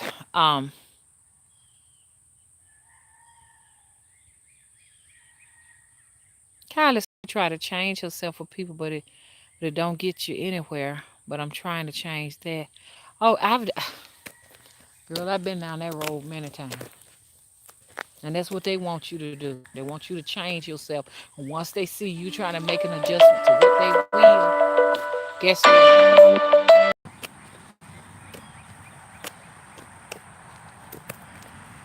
That was an interesting phone call. I clicked decline, and it just took over the whole screen. It just said declined. I mean, I clicked decline, took over the whole screen. Weird. Okay, 1, 2, 3. Sealed Seal it. Bang says she's an Aquarius too. Can you relate to what I'm talking about? Aquarius says we are crazy. When I say crazy, we're very adventurous. We like to have fun. We're daredevils. We not You can't fit us in no boxes and molds, and we're nonconformists. Really, we are. You may see some Aquariuses trying to adjust to going to a 9 to 5, and they're only doing it so they can put food on their table. But when you talk to an Aquarius on a 9 to 5, you'll see what I'm saying. They're very adventurous. Hey, Lenny, how you doing? Okay, Asama says Sun in Gemini and Moon in Aquarius. Okay. Saint Anne said witches do not choose. We're born. Y'all got to excuse this lipstick. A maternal ancestors appoint us. That's true. You're going to know if you're a witch because you're going to be drawn to anything got something to do with something dealing with nature, number one. Because witches love nature. They love trees and plants. If you say you're a witch and you're not into plant life and you know what I'm saying, and going to the river and going to the lake and going to, the pond and interacting with these trees and loving on nature, what kind of witch are you? Witches sometimes have plants in their houses or they want to get out and put plants out in the yard and stuff like that. And they like feeding the birds. They love to watch the birds and communicate with the birds. We pay attention to everything. If the birds are out, we think that they got a message for us. We listen to them. We know they're just not singing. We know that there's a message in the song. That's a witch. We like to heal. We like healing things, healing plants, healing animals, healing humans, healing the earth, healing ourselves. Sometimes we put other things before ourselves. And we want people to be happy. But you got all kind of witches. You also got some witches that have become bitter. The bitter witches are dangerous. And they are out there. Auntie was a bitter witch. But I don't think she the worst of them all because she still had a heart.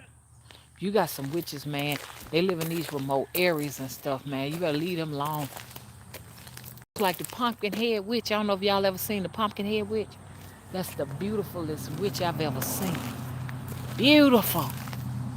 I don't know. I have a fascination with gray-headed witches and with the classical pointed nose and the humpback and everything. I think they're beautiful. And like a lot of folks would probably say, what? Are you crazy? Yeah, maybe I am. But I've always pleasure took pleasure in the things that other people didn't pay attention to or was frightened of. To me, it's the fangs of the venomous snake. To me, it does something to me. I think it's beautiful. Skulls are beautiful. I just am like that. Stormy days are beautiful. Nobody could ever understand me. My daughter, when she was little, she used to pick up spiders. And I said, oh, girl, that's dangerous. Those old ugly things. And she said, oh, Mama, they're cool. To the day she loves spiders. She thinks they're so pretty. See what I'm saying? So it's all about breaking out of societal norms, getting rid of programs. They program us to say, oh my God, that's. Now, don't get me wrong, them things can be dangerous. I'm saying admire them from a distance. Respect them. It's disrespectful to just run up on something like that. To me, bats are pretty. Especially the flying fox. I always watch Mega Batty. She goes out and rescue bats. They're cute. They're pretty. And they're no different than us. They can get sick from rabies just like we do. It's not like they're evil. Oh, it's an evil bat on its way to destroy my life. It's ugly and evil and this, that, and other. The only thing that's evil about the situation is the fact that it has gotten infected. The infection may be evil, but the actual animal is looking for help. Bats are beautiful. Everything that you find ugly, somebody else might find it beautiful. You got to get rid of these programs, y'all. We cannot let them determine to us what's ugly. It's like men around here rating women. Oh man, she ugly, man. She ugly. And stuff, but they don't have to ever go through that. Nobody ever rates the man. He can get away with being a slob, stinking, looking like he don't care nothing about himself. And can't they won't let nobody rate or judge him. But they even got us rating and judging other women. Oh, her hair is gray. She looks depleted. She looks like she's dying. She looks like she's old. Societal norms. That's it. Go and look in the mirror and tell yourself, I am beautiful. That's something powerful right there. Because beauty ain't got nothing to do with what you see on TV. It really doesn't.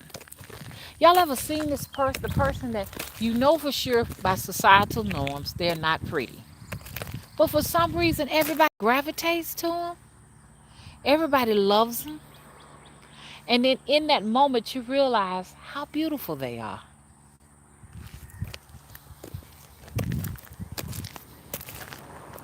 That inner beauty is powerful, man. Y'all know what I'm talking about. You know that woman that got that good looking man and you trying your best to figure out how she landed that good looking man? How come she got so much company? So many people giving things to her. But she ain't got blonde hair and blue eyes. How did she do that? Hmm. That energy is what's beautiful. Then you got some people that you think that they would be rated pretty because they do look like societal norms, but when they get to talking to you, you realize how nasty their attitude is, and you be like, this is an ugly person. Hello.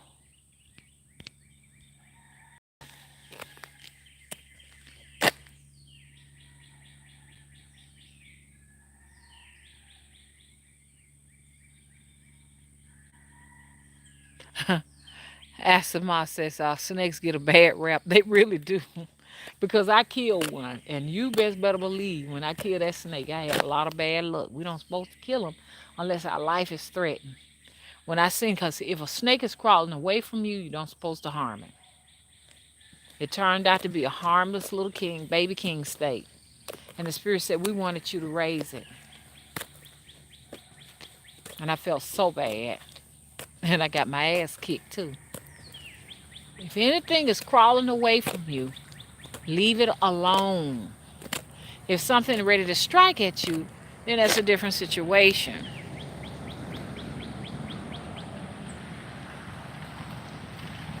Yeah, okay. And yeah, we've taught that if you dream of a snake, it means something really bad's going to happen. Not necessarily. Because Dumbala is the symbol of a snake. So you got to really evaluate and analyze what's going on. Don't just the first thing to just jump on the bandwagon and say, "Oh my God, something is after me. Oh, I got some enemies at me or whatever." It has to be analyzed. Astro says, "How you doing?" Astro says, "Oh my God, bats are adorable. They really are cute little creatures and stuff. The ones here I make these. The ones here are tiny. We get the little small bats and stuff. And I say, oh look at you with your ugly self, but you're so cute.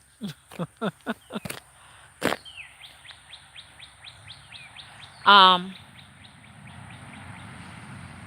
Okay, 123 says I'm close to Capricorn. I'm 23rd of January. People say I'm cracked. I think differently anyway, that's for sure. Ooh, Mike, how you doing? Get my plate ready. Mike cooking them oxtails. Enjoy. Get you a little can of sweet potato candy yams if you like them, and pop a can of those with them. They good with sweet potato candy yams. You got some cabbage on too. Asama says she loves snakes. Crimson, how you doing? Crimson says she loves spiders. Oh, Asama, I love stormy days. I wish it could be one now because it's real hot out here. Kyla said, Auntie looked like a sweet little lady, but usually the little old ladies are fierce. Yes, they is. They dangerous too. St. Anne said haggis. Is that short for hag? I don't care what they say about them little bit old ladies and stuff like that. Them little bit of old ladies, that's where all of the information is. And them little bit old ladies.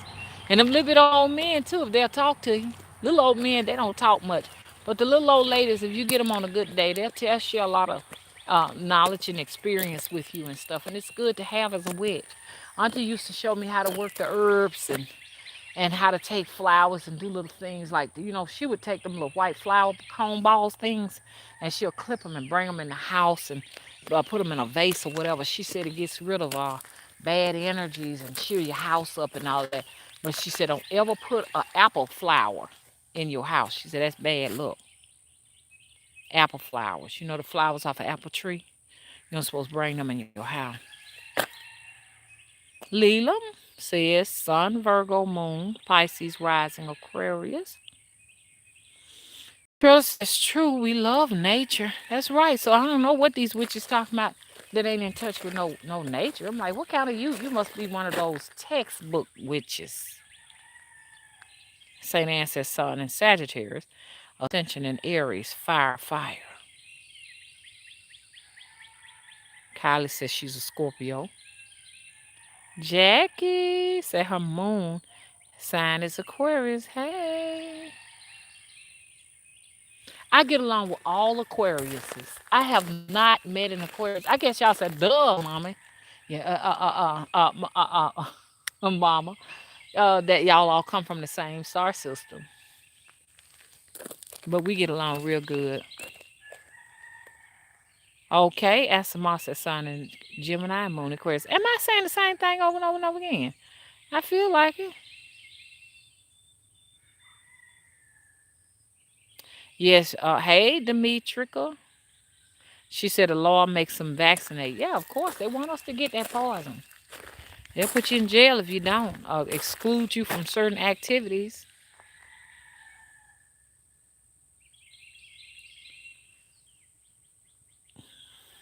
Joss said she was told that she was a witch because she was left-handed. And to this day, I'm right with both hands. Because I started off with the left hand, and them sisters wasn't playing back then. I never will forget. Them sisters was in there, and it was a board. And I saw little children getting switches. And they was whooping because either they was using the wrong hand or they couldn't get something right on that board. Oh God, I was scared. I knew they was gonna get me. I remember the fear of them, and I remember I got sliced with a switch because I was using my left hand. And they said exactly that. Witches right with their left hand. So they made me right with my right hand. So to this day, I can use both to sign a signature. And it's because both of them got they look a little different, like they're coming from two different people or what have you. But back in the 70s, you wouldn't have got away with that. Them old women was mean as hell. And those young women was just as mean as the old women. They enjoyed slicing us with them switches, y'all. Good thing they don't have corporate. I can relate to y'all.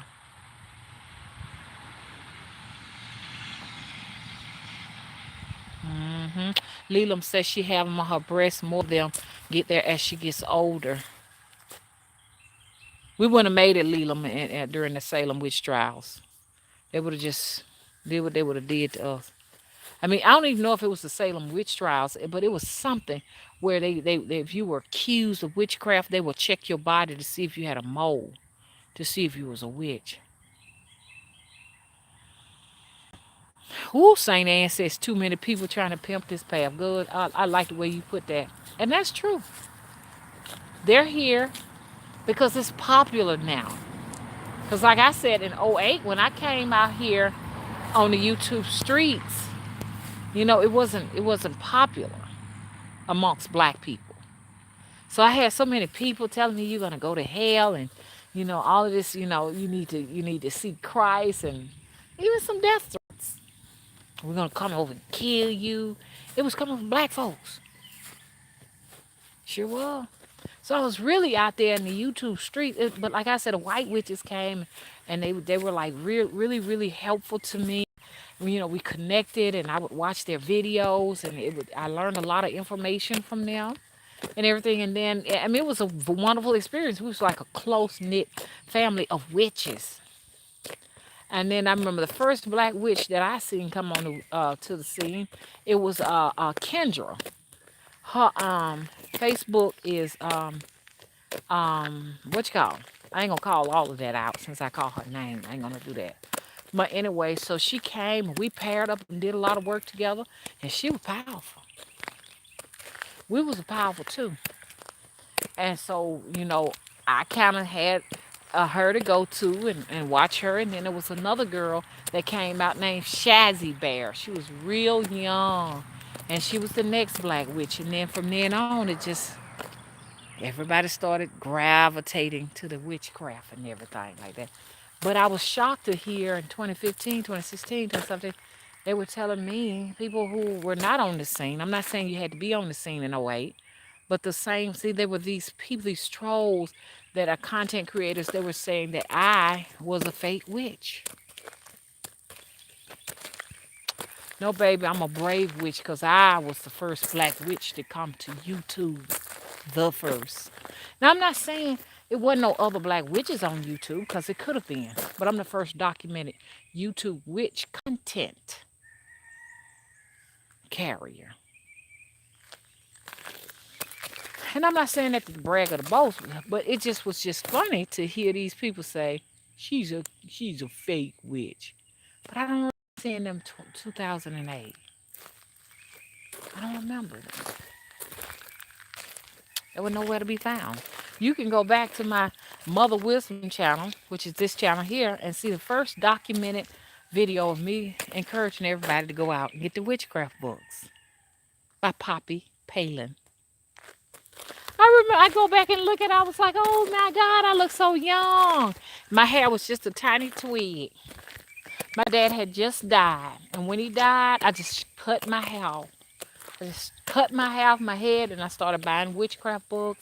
And then I just cut on the video. I wasn't even thinking nothing of it.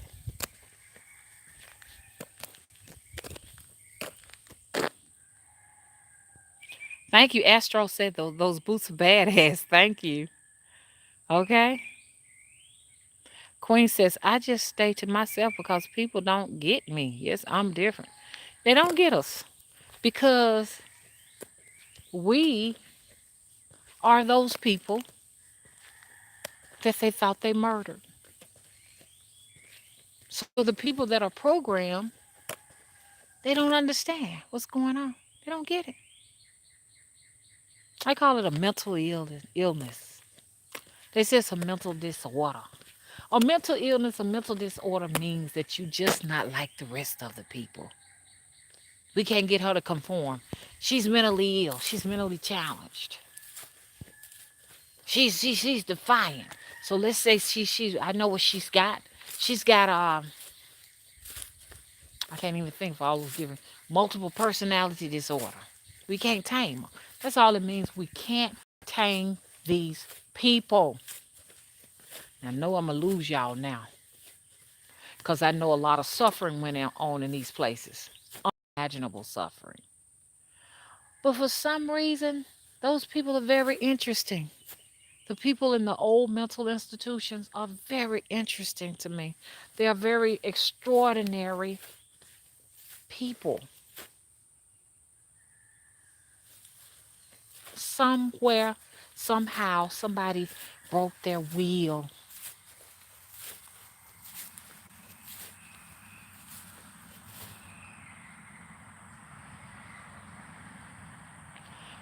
Ja says, I have moles on my face and chest and breast.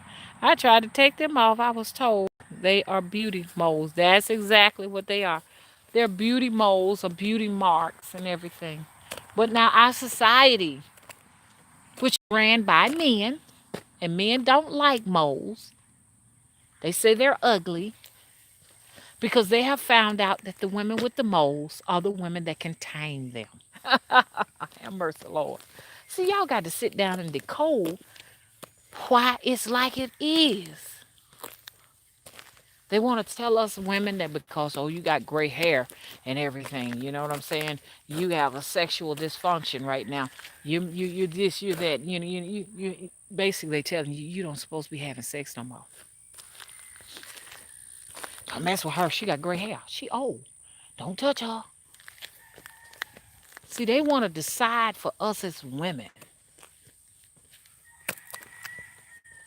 while they go out and get old and decrepit and lay up with all of the young women. And I ain't trying to be funny, but by the time a man get up there in his 60s and 70s and stuff, you need to be careful because he ain't got sperm. He got worms. Because I found something out, man.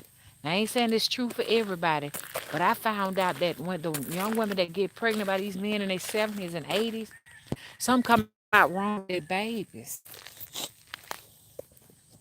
The children grow up and something be wrong with them real bad. They talking about older women have Down syndrome children, but let's talk about them rotten sperms that's making rotten children. Hello? So I just want y'all to know we live in a patriarchal society. Most societies are patriarchal, where they're going to have something negative to say about, gray hair, moles, the aging process. Women in general, having a menstrual is nasty and it's defiled. Judging women. That's all it's all about. A patriarchal society that judge women. And what it is deep down with the patriarchal society, I think what it is, what's going on with these men is these men have been raised by women. Well, what I mean about that, you're in the womb with the woman, you spend most of your time with the woman, and to grow up and realize you'll never be like her. Think about it. And this is when you get these men, you ever meet these men, they always talking about women. All the time. Women is just always their problem. And you're like, what's going on? But they call them misogynist. That's real. I think I walked enough, y'all. I got my little exercise in till my toes hurt. Mama's toes hurting. Oh, Lord. Let me sit down. I feel like I walked about 4 or 5 miles. I can't get to all the comments, but I tried, y'all. Black men are the worst, even though this country was founded on white supremacy. You know, I really agree with you. Not all black men, because we got some wonderful black men out here. But I do believe that they are the worst. I really do. One day we're going to talk about it. One day we will. So my men here, my men who watching, don't think that I'm talking about y'all, because there's some wonderful black fathers out there. It's some wonderful black partner men who partnering up with their lovies and stuff. I ain't talking about y'all, but y'all know there's some black ones out there that's bad. They hate themselves. They think the black woman is ugly. That's right, because he's been programmed to think so.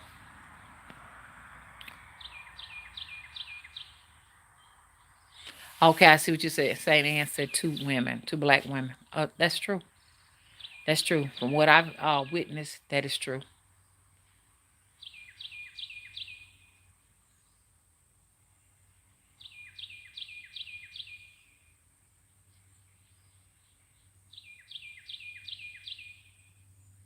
Oh, Shirley said, LOL. I be thinking the same thing about old sperm and the Handmaid's Tale movie, A Trip. I just recently seen it. Josh says men are very jealous of women these days and they can't get to the root of it. All they know is that they feel like every woman has wronged them. When you get to that point that you feel like every woman has wronged them, then it's time to sit down and go back to early childhood, because when it gets started, you got to see how were the women in my life the reason why every time I turn around a woman is giving me trouble. I want to research this. I want to figure out what's going on. If you say, "Oh, I have so much trouble with men are always, as a woman, men are always giving me trouble." It's time to go back to early childhood. What was going on in childhood with men? Had a man wronged you in childhood?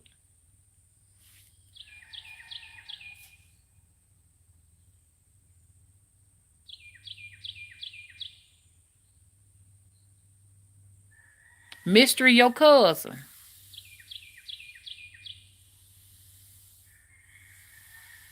Mr. Marie says she love to see snakes eat anacondas.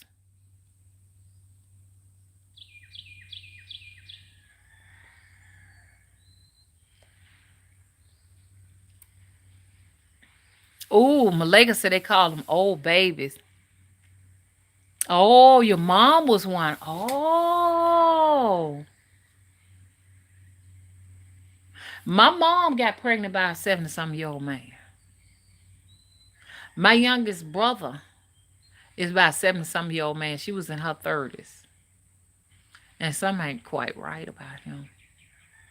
And I'm not judging the situation just on him. I'm not saying everybody got something wrong with them that is fathered by a man up there in age. That's not what I'm saying. I promise you, that's not what I'm saying. I'm just saying some of the people that I've talked to have also expressed the same concern.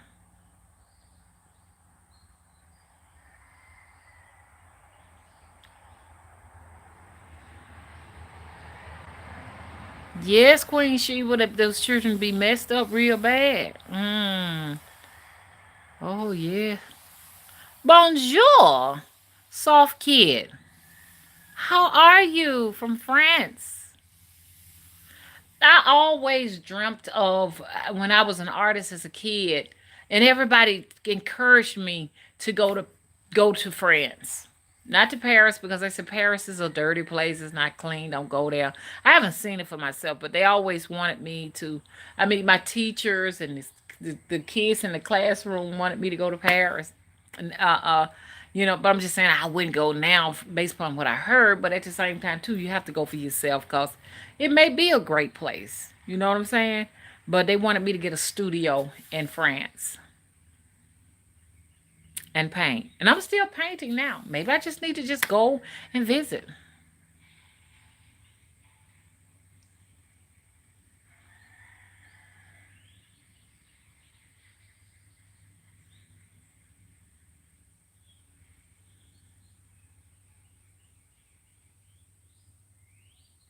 So hey, this is a wonderful time to be a witch. You know what I'm saying? Because when we was in other places, honey, you know what they would do to us. So let's just enjoy this place called the United Snakes of America. Right now, they ain't really interested in what we doing and stuff like that until it start affecting the economy, and they find it out that witches got all the money. Then they may have a problem with us.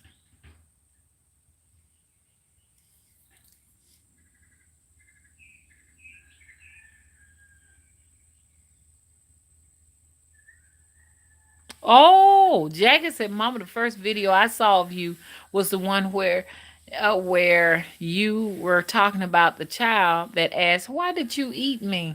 I've been drawn to you ever since." It's true, Jackie. It happened. It happened to me. I never will forget. So I tell everybody else the story.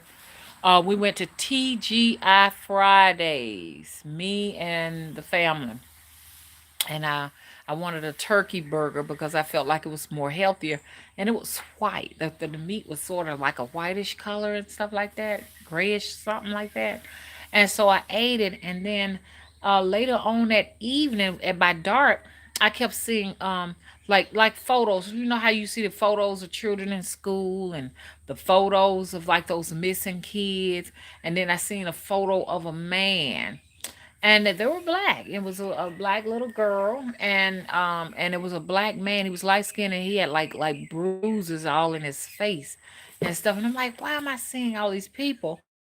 And the little girl, I was particularly drawn to her, and she kept coming to me in my mind's eye. You know what I'm saying? Kept coming to me, and she just asked. She said, "Why did you eat me?" Yes, she did. I have not eaten another commercial burger since. I don't trust it. And I hear people saying that, it's human flesh and stuff. I believe them. I don't mess with that kind of stuff. Something ain't right.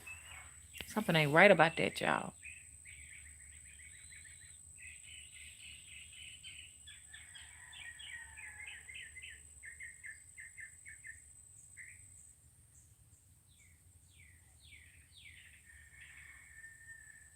Okay, Queen says she been with me for a minute.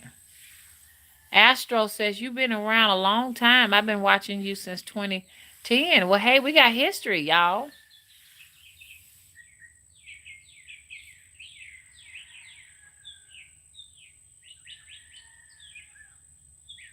Uh-oh. Queen says, y'all, it's crazy. I think it's spirit trying to teach me stuff. I'm sick of everyone thinking they are witches and you can see right through their asses. Okay. Yeah, because most of what we're taught as witches is not necessarily coming from Google. That's what people don't understand. Like a lot about what I talk about, there's a troll out there that says that I talk about things that I've read. What I talk about, you can't read up on this. You can't find what I'm talking about. It's not possible to find what I'm talking about. Everything I speak about is original, very original. Unless I'm quoting some facts from, oh, okay, during the Salem witch trials, this happened, that happened. But when I'm telling y'all what supernatural things I see, I witness, and my experiences of the supernatural, this is my life. And I'm like, this same person, I'm like, well, why do you watch? If you know I'm just regurgitating things that I've heard, what draws you to my channel then?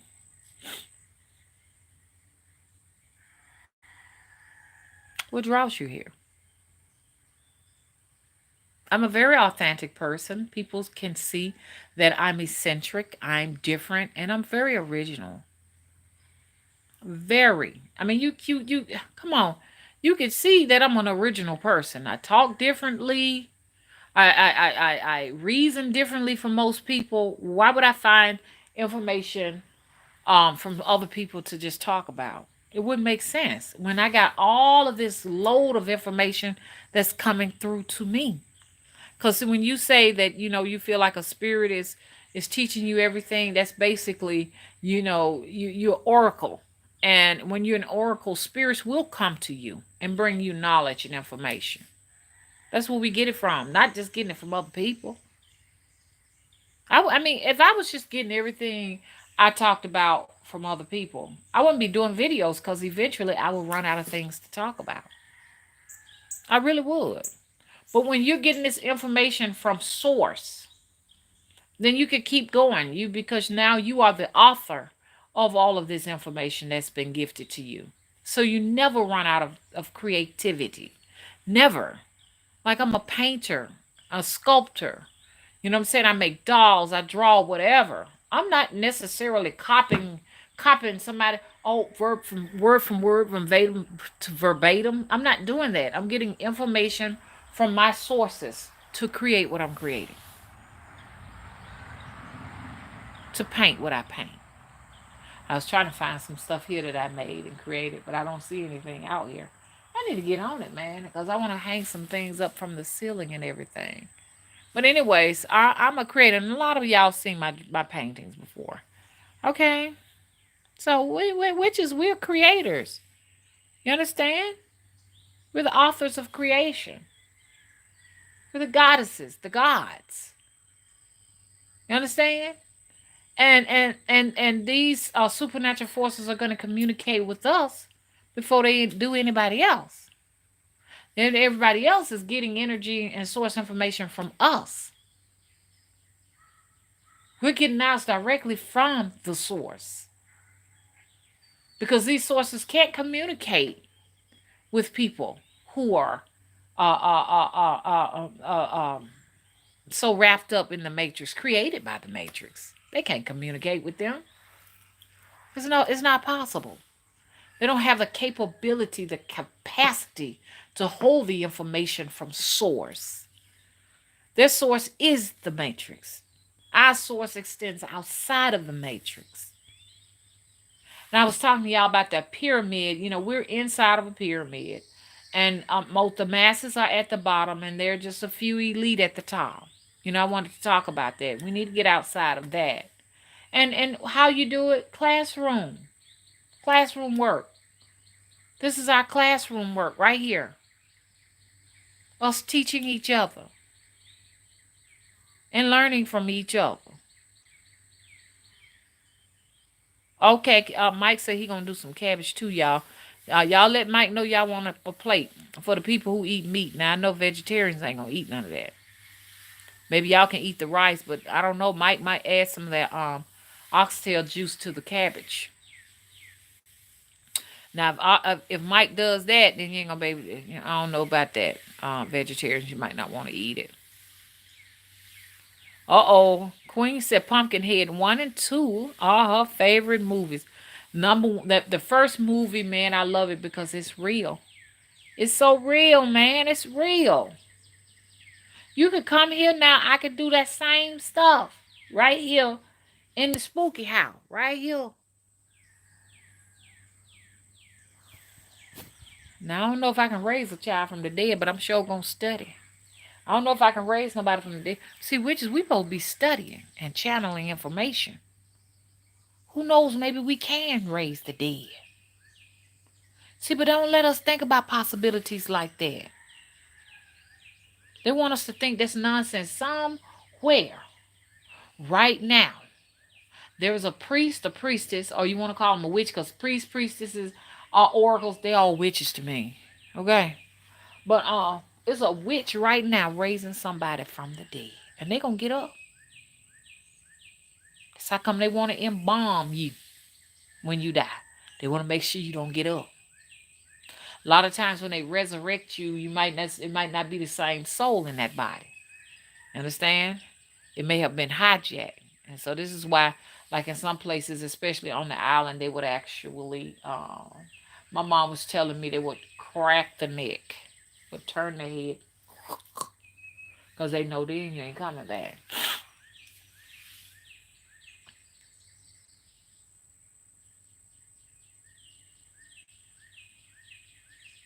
You making me hungry, Mike. I'm getting hungry. Okay, let's go back down to the bottom, because I was trying to catch everything.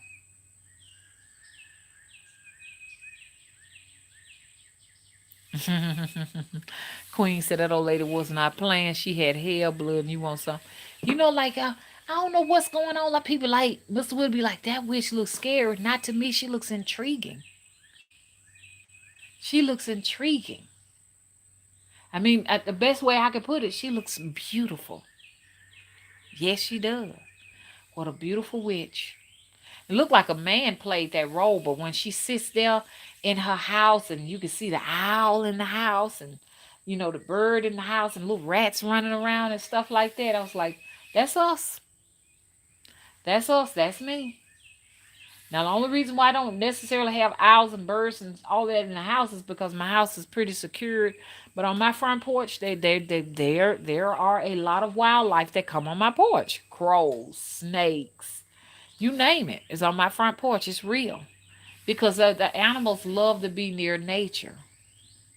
I mean, be near people that have love and respect for nature. They love witches. I'm getting a little bit hungry. Y'all got to excuse me. My stomach is growling. So y'all gonna hear it grumbling and stuff like that. Why am I hungry right now? I just had my orange, my banana, my pineapple, and I also had a fiber one. I'll eat a fiber one because it helps to curb my appetite. So I won't just eat up something. So I guess it's just about time for dinner. So excuse me, y'all. Woo! Come on, Summer. Don't growl on me now. Come on now. I'm doing a live stream. Okay? Okay. I got this in the river, y'all. A piece of old glass. I don't know how old it is, but it's pretty thick. Uh-huh. I agree, Astro. I need meat. Now, depending on your body type and your blood type, you might not need any. You understand? But me, I have to eat me some meat. I don't eat very much of it, but I'll eat some of it. I used to take bites and just chew the juice out of it. I don't want to gross out the vegetarians and stuff like that, but that's what I do. Like if I eat some chicken, I don't swallow the white meat part of it. I just chew it and get the juice out of it. I don't eat really beef. I don't eat beef at all because I can't digest beef. And pork is a no, no. I'm not gonna eat that. I know they said pork can be in some of your supplements and some of the things you eat. And I've heard of that, but can't eat that, man. If I shoot my blood pressure up, can't eat it. But when I was eating it, it was pretty good. I like pork chops.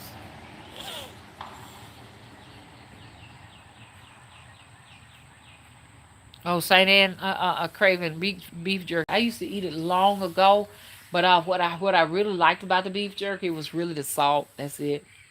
I'm a salt addict. I'm addicted to it. So I need to go somewhere to salt anonymous, and sugar anonymous. I don't know what it is. I crave sugar in the day and salt at night. Both of those are drugs, and y'all don't realize it.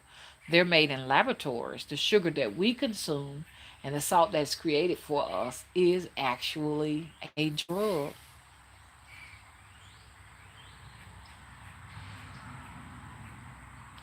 Oh, listen to St. Anne. St. Anne said, she said, there's an old graveyard deep in them woods, and you'll know. Ed Harley, you'll know. I love that old witch. Hmm. Yes, but I wished I had the nerves that witch had go up deep down in the woods, cause I ain't going deep in no woods late at night, man. Mm-mm. But you got some witches that can do that kind of stuff. Them witches are powerful, man. They'll do it. They'll go down to the swamp and late at night get swamp water and everything. Do some work on you, man. It's gonna be too bad. Ooh, Shirley, don't say that exactly. That cabbage and oxtail sounds good. Last time I had some oxtails, they ran up my blood pressure, y'all. So I ain't had no more since. I hope they weren't no hog tails. Because I'm like, why did this run up my pressure? Okay. I want to grow some cabbage. Thank you. Jackie said, please give the video a thumbs up. Thank you, Jackie. And thanks for moderating.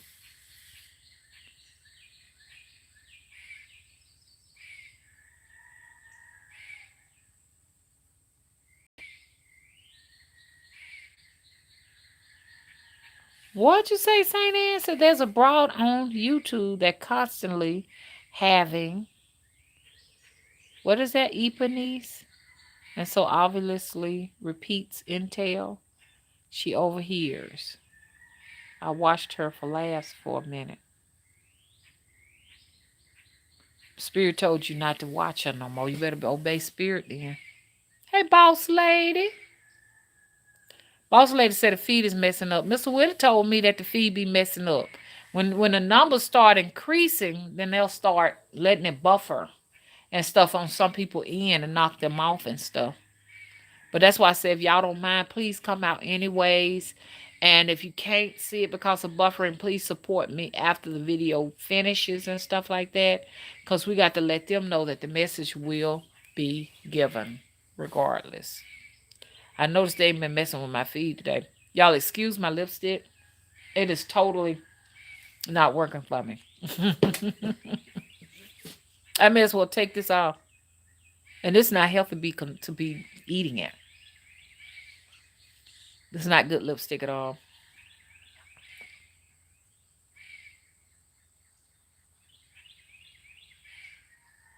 Thank you. Queen said, you are genuine, mama. We feel it.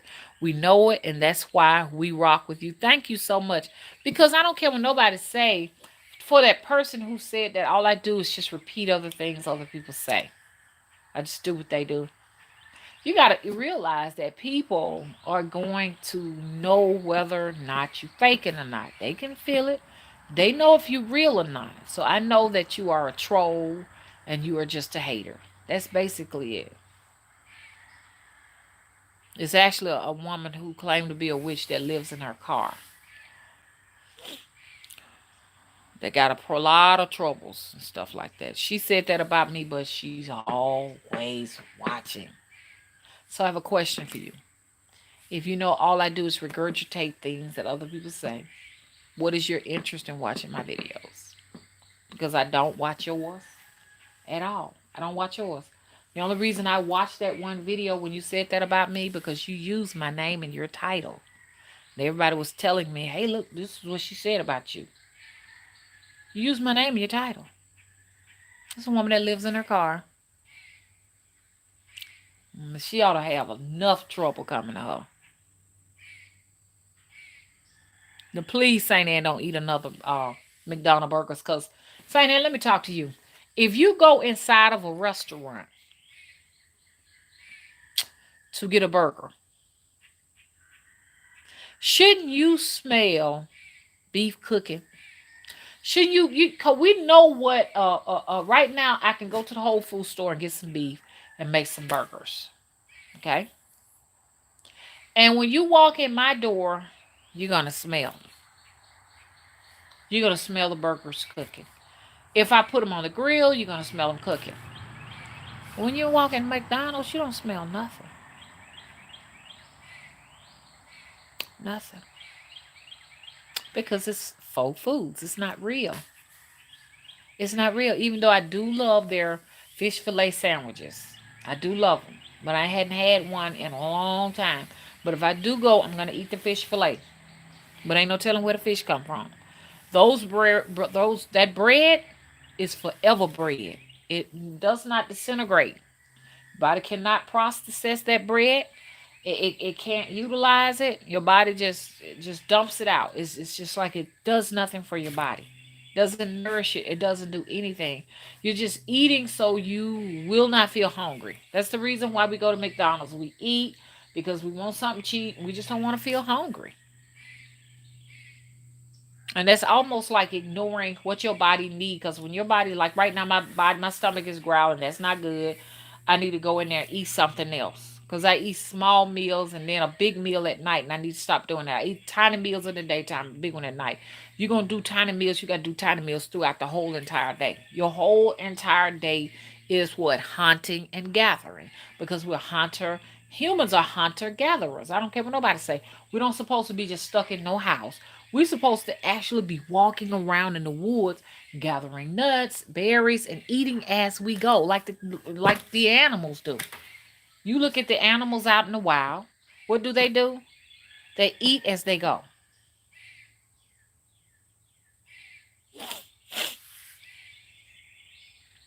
Yeah, don't eat no more. Don't eat no McDonald's, y'all.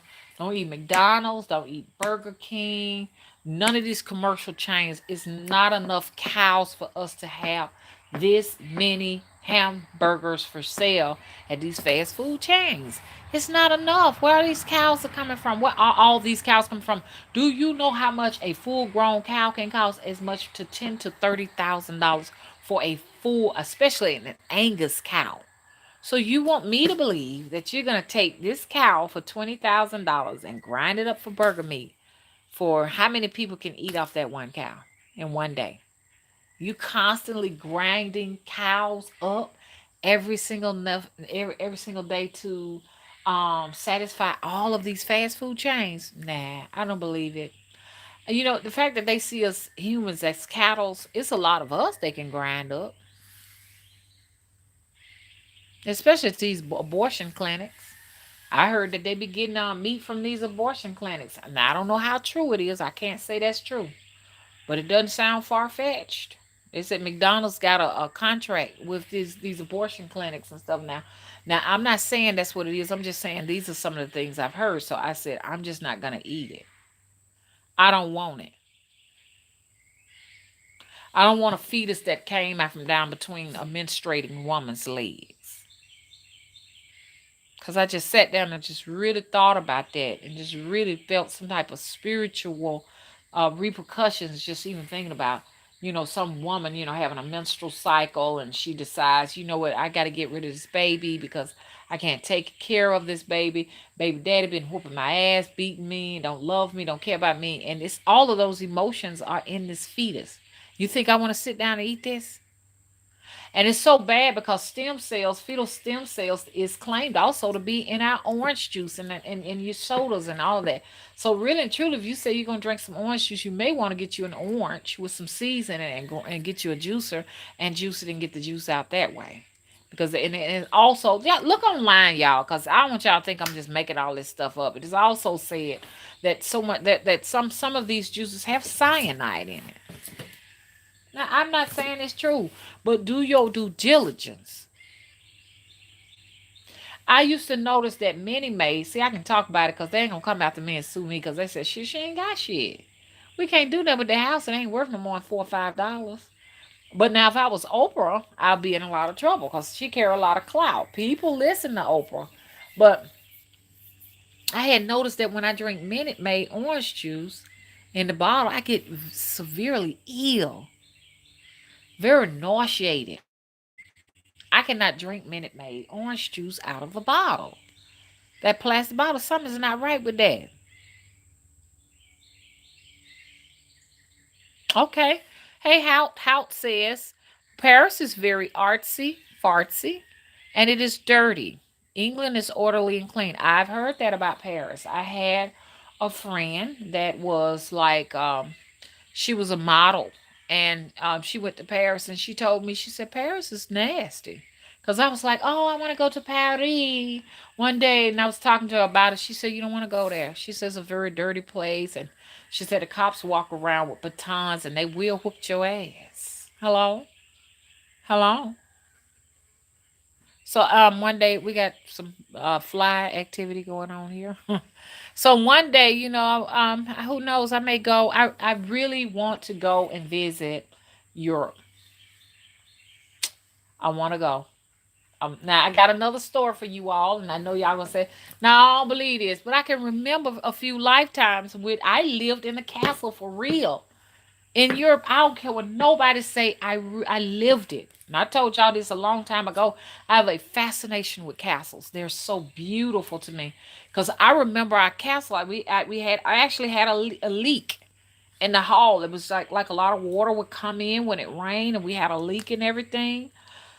And I had long jet black straight hair, and I wore a black it looked like some type of a fur. It was a black fur that I would always keep on my arms because it was snow. The area is very snowy. And I'm just gonna be honest with y'all. During that lifetime, I was a Caucasian woman. And when I talk about this, I know what some people gonna say they don't believe it. I was a Caucasian woman. My husband was looked like he had to be a knight because he wore another tragic story. He wore, and that may be a lot of what I'm dealing with here now that I need to get under control. You know what I'm saying? Because stuff will follow you to your new life, or your present life. But he wore this shield over his face, this thing, this iron thing, and his iron thing all over his body. And let me tell you what happened. We lived in a castle, and we had lots of people that would come, and I played the violin. I can't play nothing, play one now for nothing in the world. But I do love strings, the string instruments. But people will come. We had a little ballroom, and people will come and visit. And I never will forget. He went to a room where only men could go, and women were not allowed there. And I went in that room. Well, at least I tried to go in there, but I was not able to successfully get inside the room. And he came out with so much anger and rage. And I remember he didn't have anything on his head, and he came to me, and his hair was really, really thin and gray, and his face was po meaning poor, cause I don't think it was nourished as well as we are now. So we were really, really, really thin people, and his face was really, really frail, and he was like dripping with sweat when he came after me. And I remember running, and I ran, and right in front of everybody, he pierced me with a sharp object. And when I ran out into the snow, I remember just seeing, like, laying lifeless, and just seeing the blood just go into the snow. I'm not lying. The blood was just soaking in the snow. The snow was just turning red, and I just blacked out like that. Second tragic story. And I'm gonna work. I need to be working on that, all of this stuff, this lifetime, to try to, reckon with it and get some understanding of why the end is always so tragic. Why wasn't just an old lady just laid down and just died? No, mm-mm. I was young in both of those lifetimes. I think I'm older now than I've ever gotten a chance to be in those lifetimes. And it could be because the living standards, women just didn't live that long way back in the day. I don't know. I don't know what it is.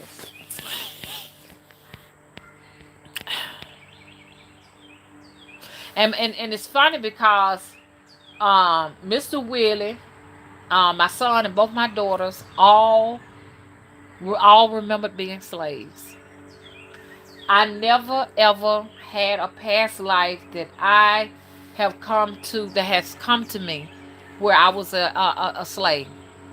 Never, never. They were black slaves.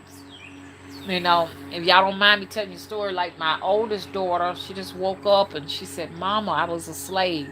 And I was like, "What?" She said, "I was a slave." She said, "I wanted to get married to this man, and they wouldn't let me get married. The people who owned me would not let me get married." And she said, "Broke my heart." And they actually sold the man that she was supposed to be married to, that she wanted to marry. They sold him, and she said she never ever got over it. But I told her, this lifetime, you just actually married him. I said, you married him. Because of the instant they saw each other, they said it was like they knew each other from somewhere else. I said, that's him. You've been blessed with this soul to be with in eternity.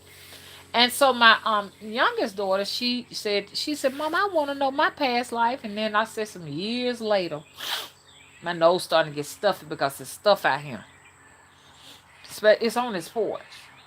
All of this, I rinsed this porch off.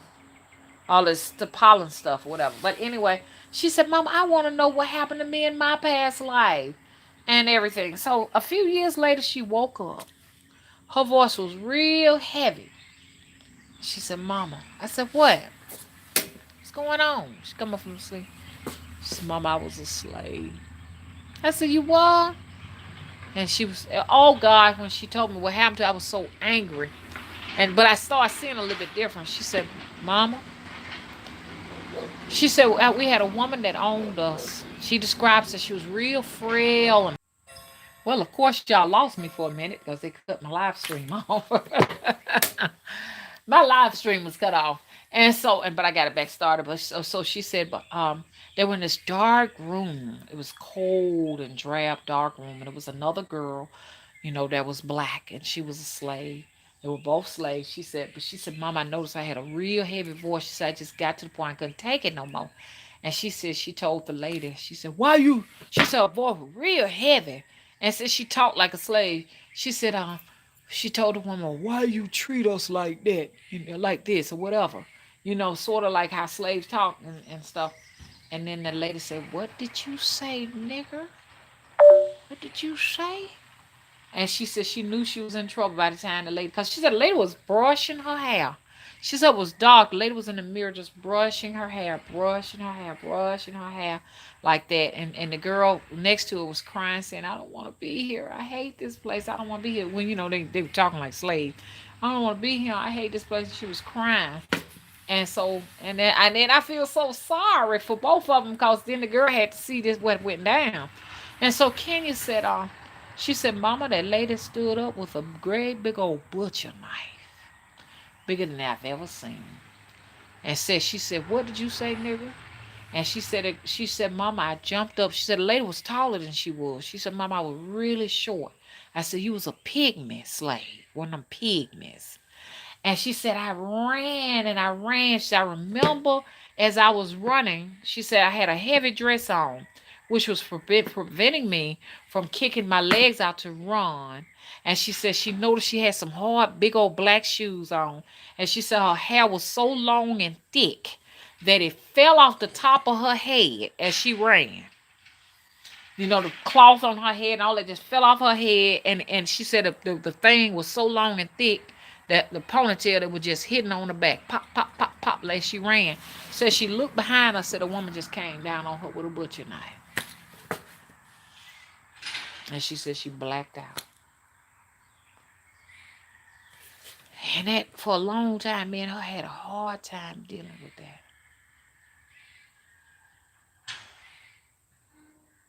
Because me being an overprotective mother, I wanted to find her. Now look at me, Ryan.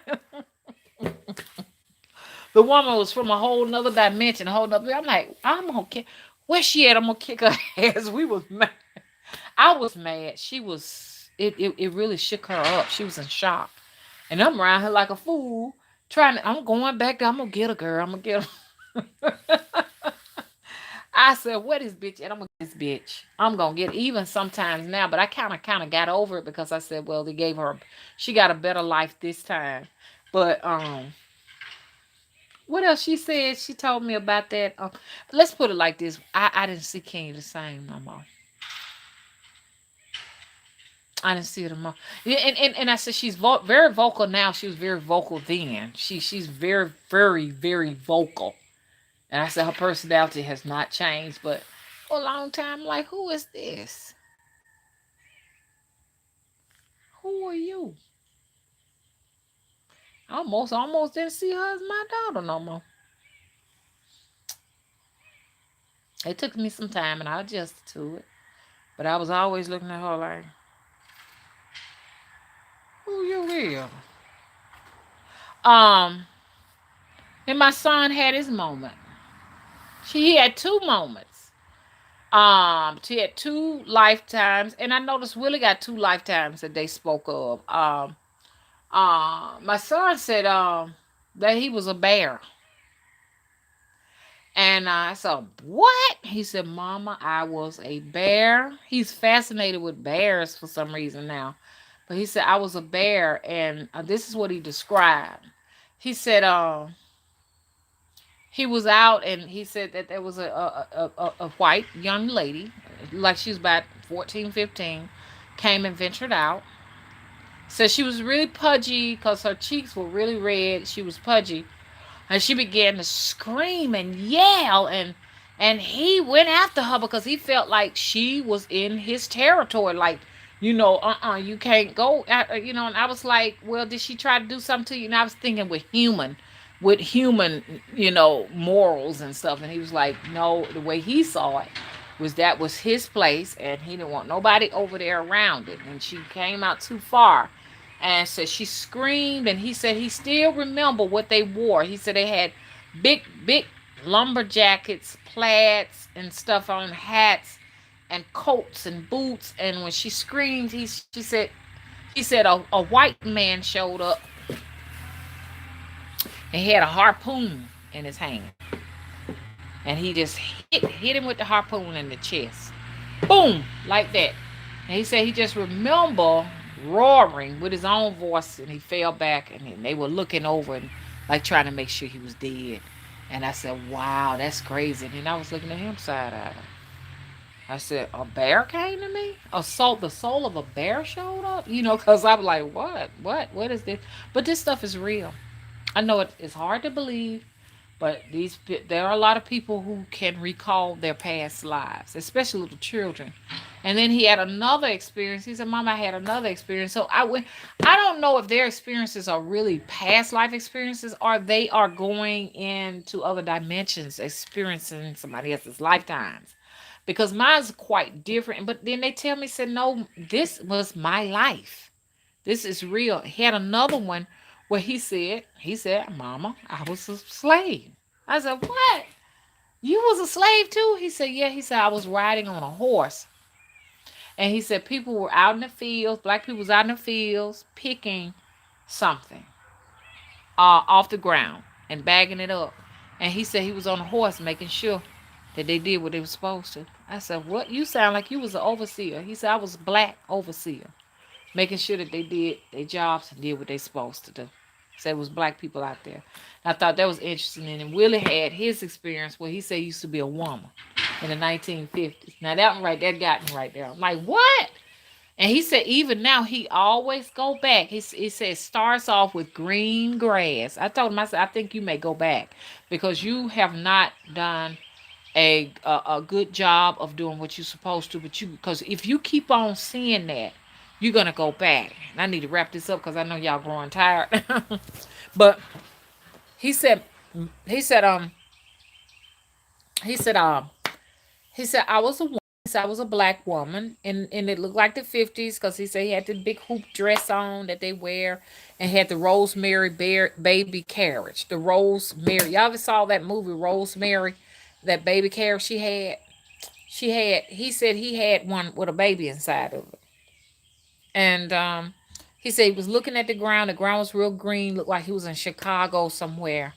And he was living in a shelter with a baby. And he said a man came up to him and that liked him and felt on his butt. And he remember pushing his hands off of her butt. And he said, when he went to the room, he just blacked out. I said, somebody followed you up there to that room because he was living in a homeless shelter. And so that was one of his accounts. And then another one is of his accounts. He said he was on a ship with he was a black man, and they were slaves, and they were laying down on their. I think he said they were laying on their backs. I think that's how he had it. There was a bunch of men just laying on the flat of their backs, and that all they saw he could see is a man boots. A man was walking with his boots down the aisle, checking on all of them, just walking back and forth. He remembered the rubber boots the man had on, and everything. And I said that's interesting, But I told, but he don't go back to that lifetime. He always see if we don't get this right, we're gonna repeat some of these past lives. You know what I'm saying? That we didn't reckon with. So if you all can remember your past life, you look at some of the details of what you saw in that past life and know you got to work on some of that now, because if you don't you will go back because that lifetime is still going on right now. You could pass this lifetime and go over there once again, because that happened to my brother-in-law kept saying, "I keep going to this place." He was also a slave. He said the people were real good to him. And he said it looked like Little House on the Prairie. That's a little sitcom that used to come on once a week. He said looked like Little House on the Prairie. And he said the people kind of looked like that, and they owned him, and they were real kind to him. And he would talk about they only ate bread and cold water every day, all of them. And not just him, but him and the people owned him. And he kept telling them he from the year 2013, and they were saying it ain't no such thing. And he kept arguing with them about it. And so it went on and went on and went on. And he said, "Hey, you know what?" I said, "What?" He said, "A family died." And I was in there with him. He said, "We were on a carriage," and he was the actual driver. And he said, "I had a whip, and I was hitting the horse, and the horses ran a little too fast, and the wagon turned over, and we all died." It's like, what? And for a long time, because it was two little girls that used to be in the family that played with him. and they played with him. They called him Ronnie, and he used to play with the little girls and stuff. And he said, I'm not having any trouble anymore with them. They stopped ever since they died. And just before he did die, the two little girls came to him with little black hands, sort of like reminds me of my situation. I had two little girls with black hands. He said they had black hands like they had them died, like they had, became necrotic and stuff, and they came and they got him. And he said they kept bothering him, but eventually got him. He said they had the strength of like grown men. That's good. I said, running them demons. I said them demons come back to get you, to take you back, and they took him back over there. And the only reason I know they took him back over there is because I did a sacrifice. And all of a sudden his presence passed through the house. I didn't see him. My son can see ghosts. He can see ghosts. And my son, oh my, I mean, I tell y'all the things he's seen. And my son said, you know what? Ronnie is in here. I'm like, what? What do he look like? He said he real buff and big, like he got muscles. And hang on, y'all. He said he real buff. He got muscles and he greased up real, real good. Like his skin was just shining and glowing and greased up real good. Said his calf muscles were big and buck and everything. Said he looked like he worked in the fields. I said, okay. Now see, mind you, now my son did not know that Ronnie had told us that he was going back and forth in a time period like a little house in the prairie. He didn't know that. So I said, oh, what was he wearing? He said he didn't have no shirt on, and he had some of those George Washington pants on. I call them George Washington pants. Y'all ever seen them when they have the little piccolos and they're marching and stuff like that, and the pants stop right at the knee? So he had a pair of those on. They were like old and tattered, like somebody may have handed them down to him. Now that's kind of stuff. My son wouldn't make that up because I don't know if him knowing anything like that. I said he was in the fields. He said what? He said, I said this is the lifetime he was talking about. He was having trouble with in his astroscape just before he died. So he went back because he didn't get it right. And you look back on your past lives and they trying to keep showing you vision and showing you things. It's time to stop and ask the spirit, what can I do to make this right?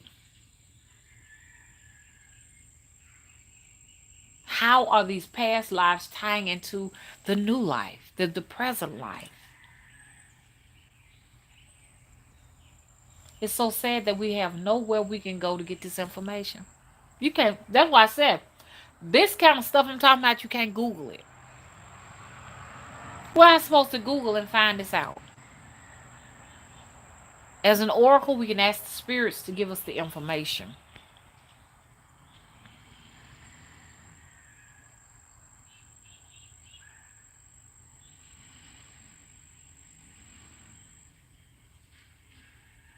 That's right, Saint Anne. I don't think the personalities change either. Yes, 123 says she needs to look into past life regression. I feel I have some karmic debt. I don't know. I've not been having the best luck for almost 20 years in every area. It goes back to the past lives. Like I said, it goes back to childhood. It goes back to past lives. What is haunting us now is our past lives. And it's so unfair that they erase our memories and send us back here to repeat it and get it right. It is so unfair. But there's a guy up there in Birmingham and stuff. I had a session with him. But anyways, he does like hypnosis and stuff like that. And that initial, we just talked for a little while and shit. I said I ain't going back. Shit, it's too much. It was like $300 and stuff like that, and then I got to really feel like you know what you're doing. You know what I'm saying? Because I don't want you to mess me up. You go and start, I don't want you to because some of these people can insert information in you that is not yours, and tell you things have happened to you in your past life that may not necessarily have happened to you, and now you're accusing people of doing things that they didn't do to you. So I want to be careful with that kind of stuff. But you can do past life regressions. Just oh, excuse me. You better know who you're going to. That's what I want to say. But there are people out here that do it. There are people who do that kind of work because it's important. You need to know why your left leg is hurting you all the time. There's a woman. They say she's deceased now. Her name was Denise Cannon. I liked her video. I mean, I liked her information because she said that most of what's going on the right side, and if I get information from somebody else, I'm gonna tell you the source of where I get it from. I'm not just gonna make like it's mine. She said your left side. I'm sorry, your left side. That is your past life. Your right side is your now side. So if you got a lot of ailments, she said, going on with you on your left side, is some things from your past life that you got to get into perspective. Like people say, oh, my back is hurting on the left side, or my leg is hurting on the left side. She said, you're carrying something. That's what's creating that strain. You're carrying something from the past life. You brought it over here and you won't let it go. You won't fucking let it go for some reason. The right side, I mean, you carrying a load of something going on here now.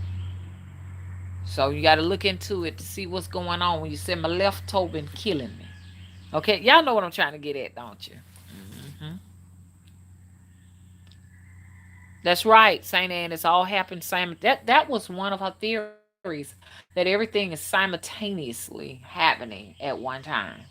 All of these, so like people say, oh, the 1800s is gone now. We ain't got that to worry about no more. Yes, you do, because it's still going on now, because they continuously need souls to serve that time period. And so, if you don't get it right here, then you will be one of those souls that will return. Now, I want y'all to read this book called Kindreds by Octavia Butler. Somebody recommended it to me. I listened to the audio, and the audio is on my audio books. I tried to share it, but YouTube kept buffering and kept cutting my live stream off, so I wasn't able to share it with you all. Oh, Astro says she don't want to remember, but Astro, as you grow older and you start, life happens. Hopefully, won't nothing happen. Everything be good. This is information in these past lives that can help you now. You know, if you have troubles.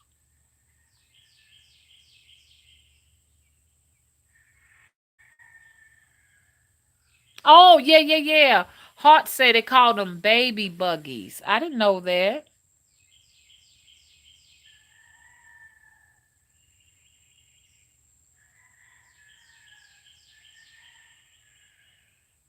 Hey, Lady Owl. Lady Owl says I have been trying to find out what I was what I was in my past life to fix things now. Yeah, well, all you have to do is ask, but be careful what you ask for, because I asked. I said, now see, I always knew.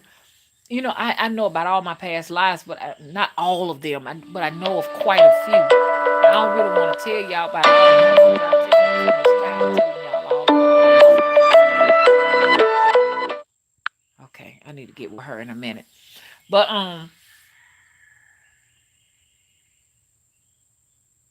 it's very important that you know, so you won't have to go back and repeat it.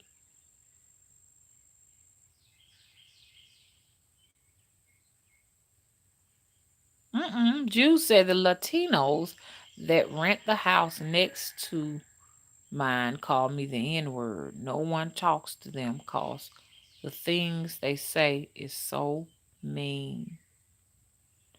You gotta learn how to use them cayenne peppers, girl.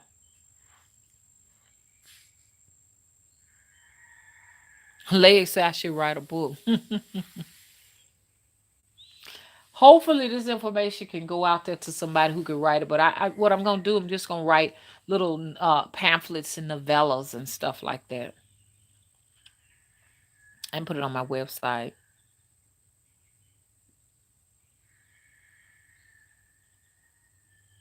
Always a bird at the door, Mystery Marie. The bird's just checking on you.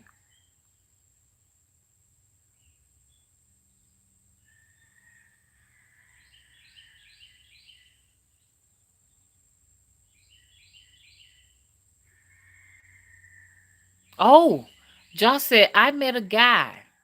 His mother first and only daughter died, and she had my name. Plus, he said I could have been his sister reincarnated.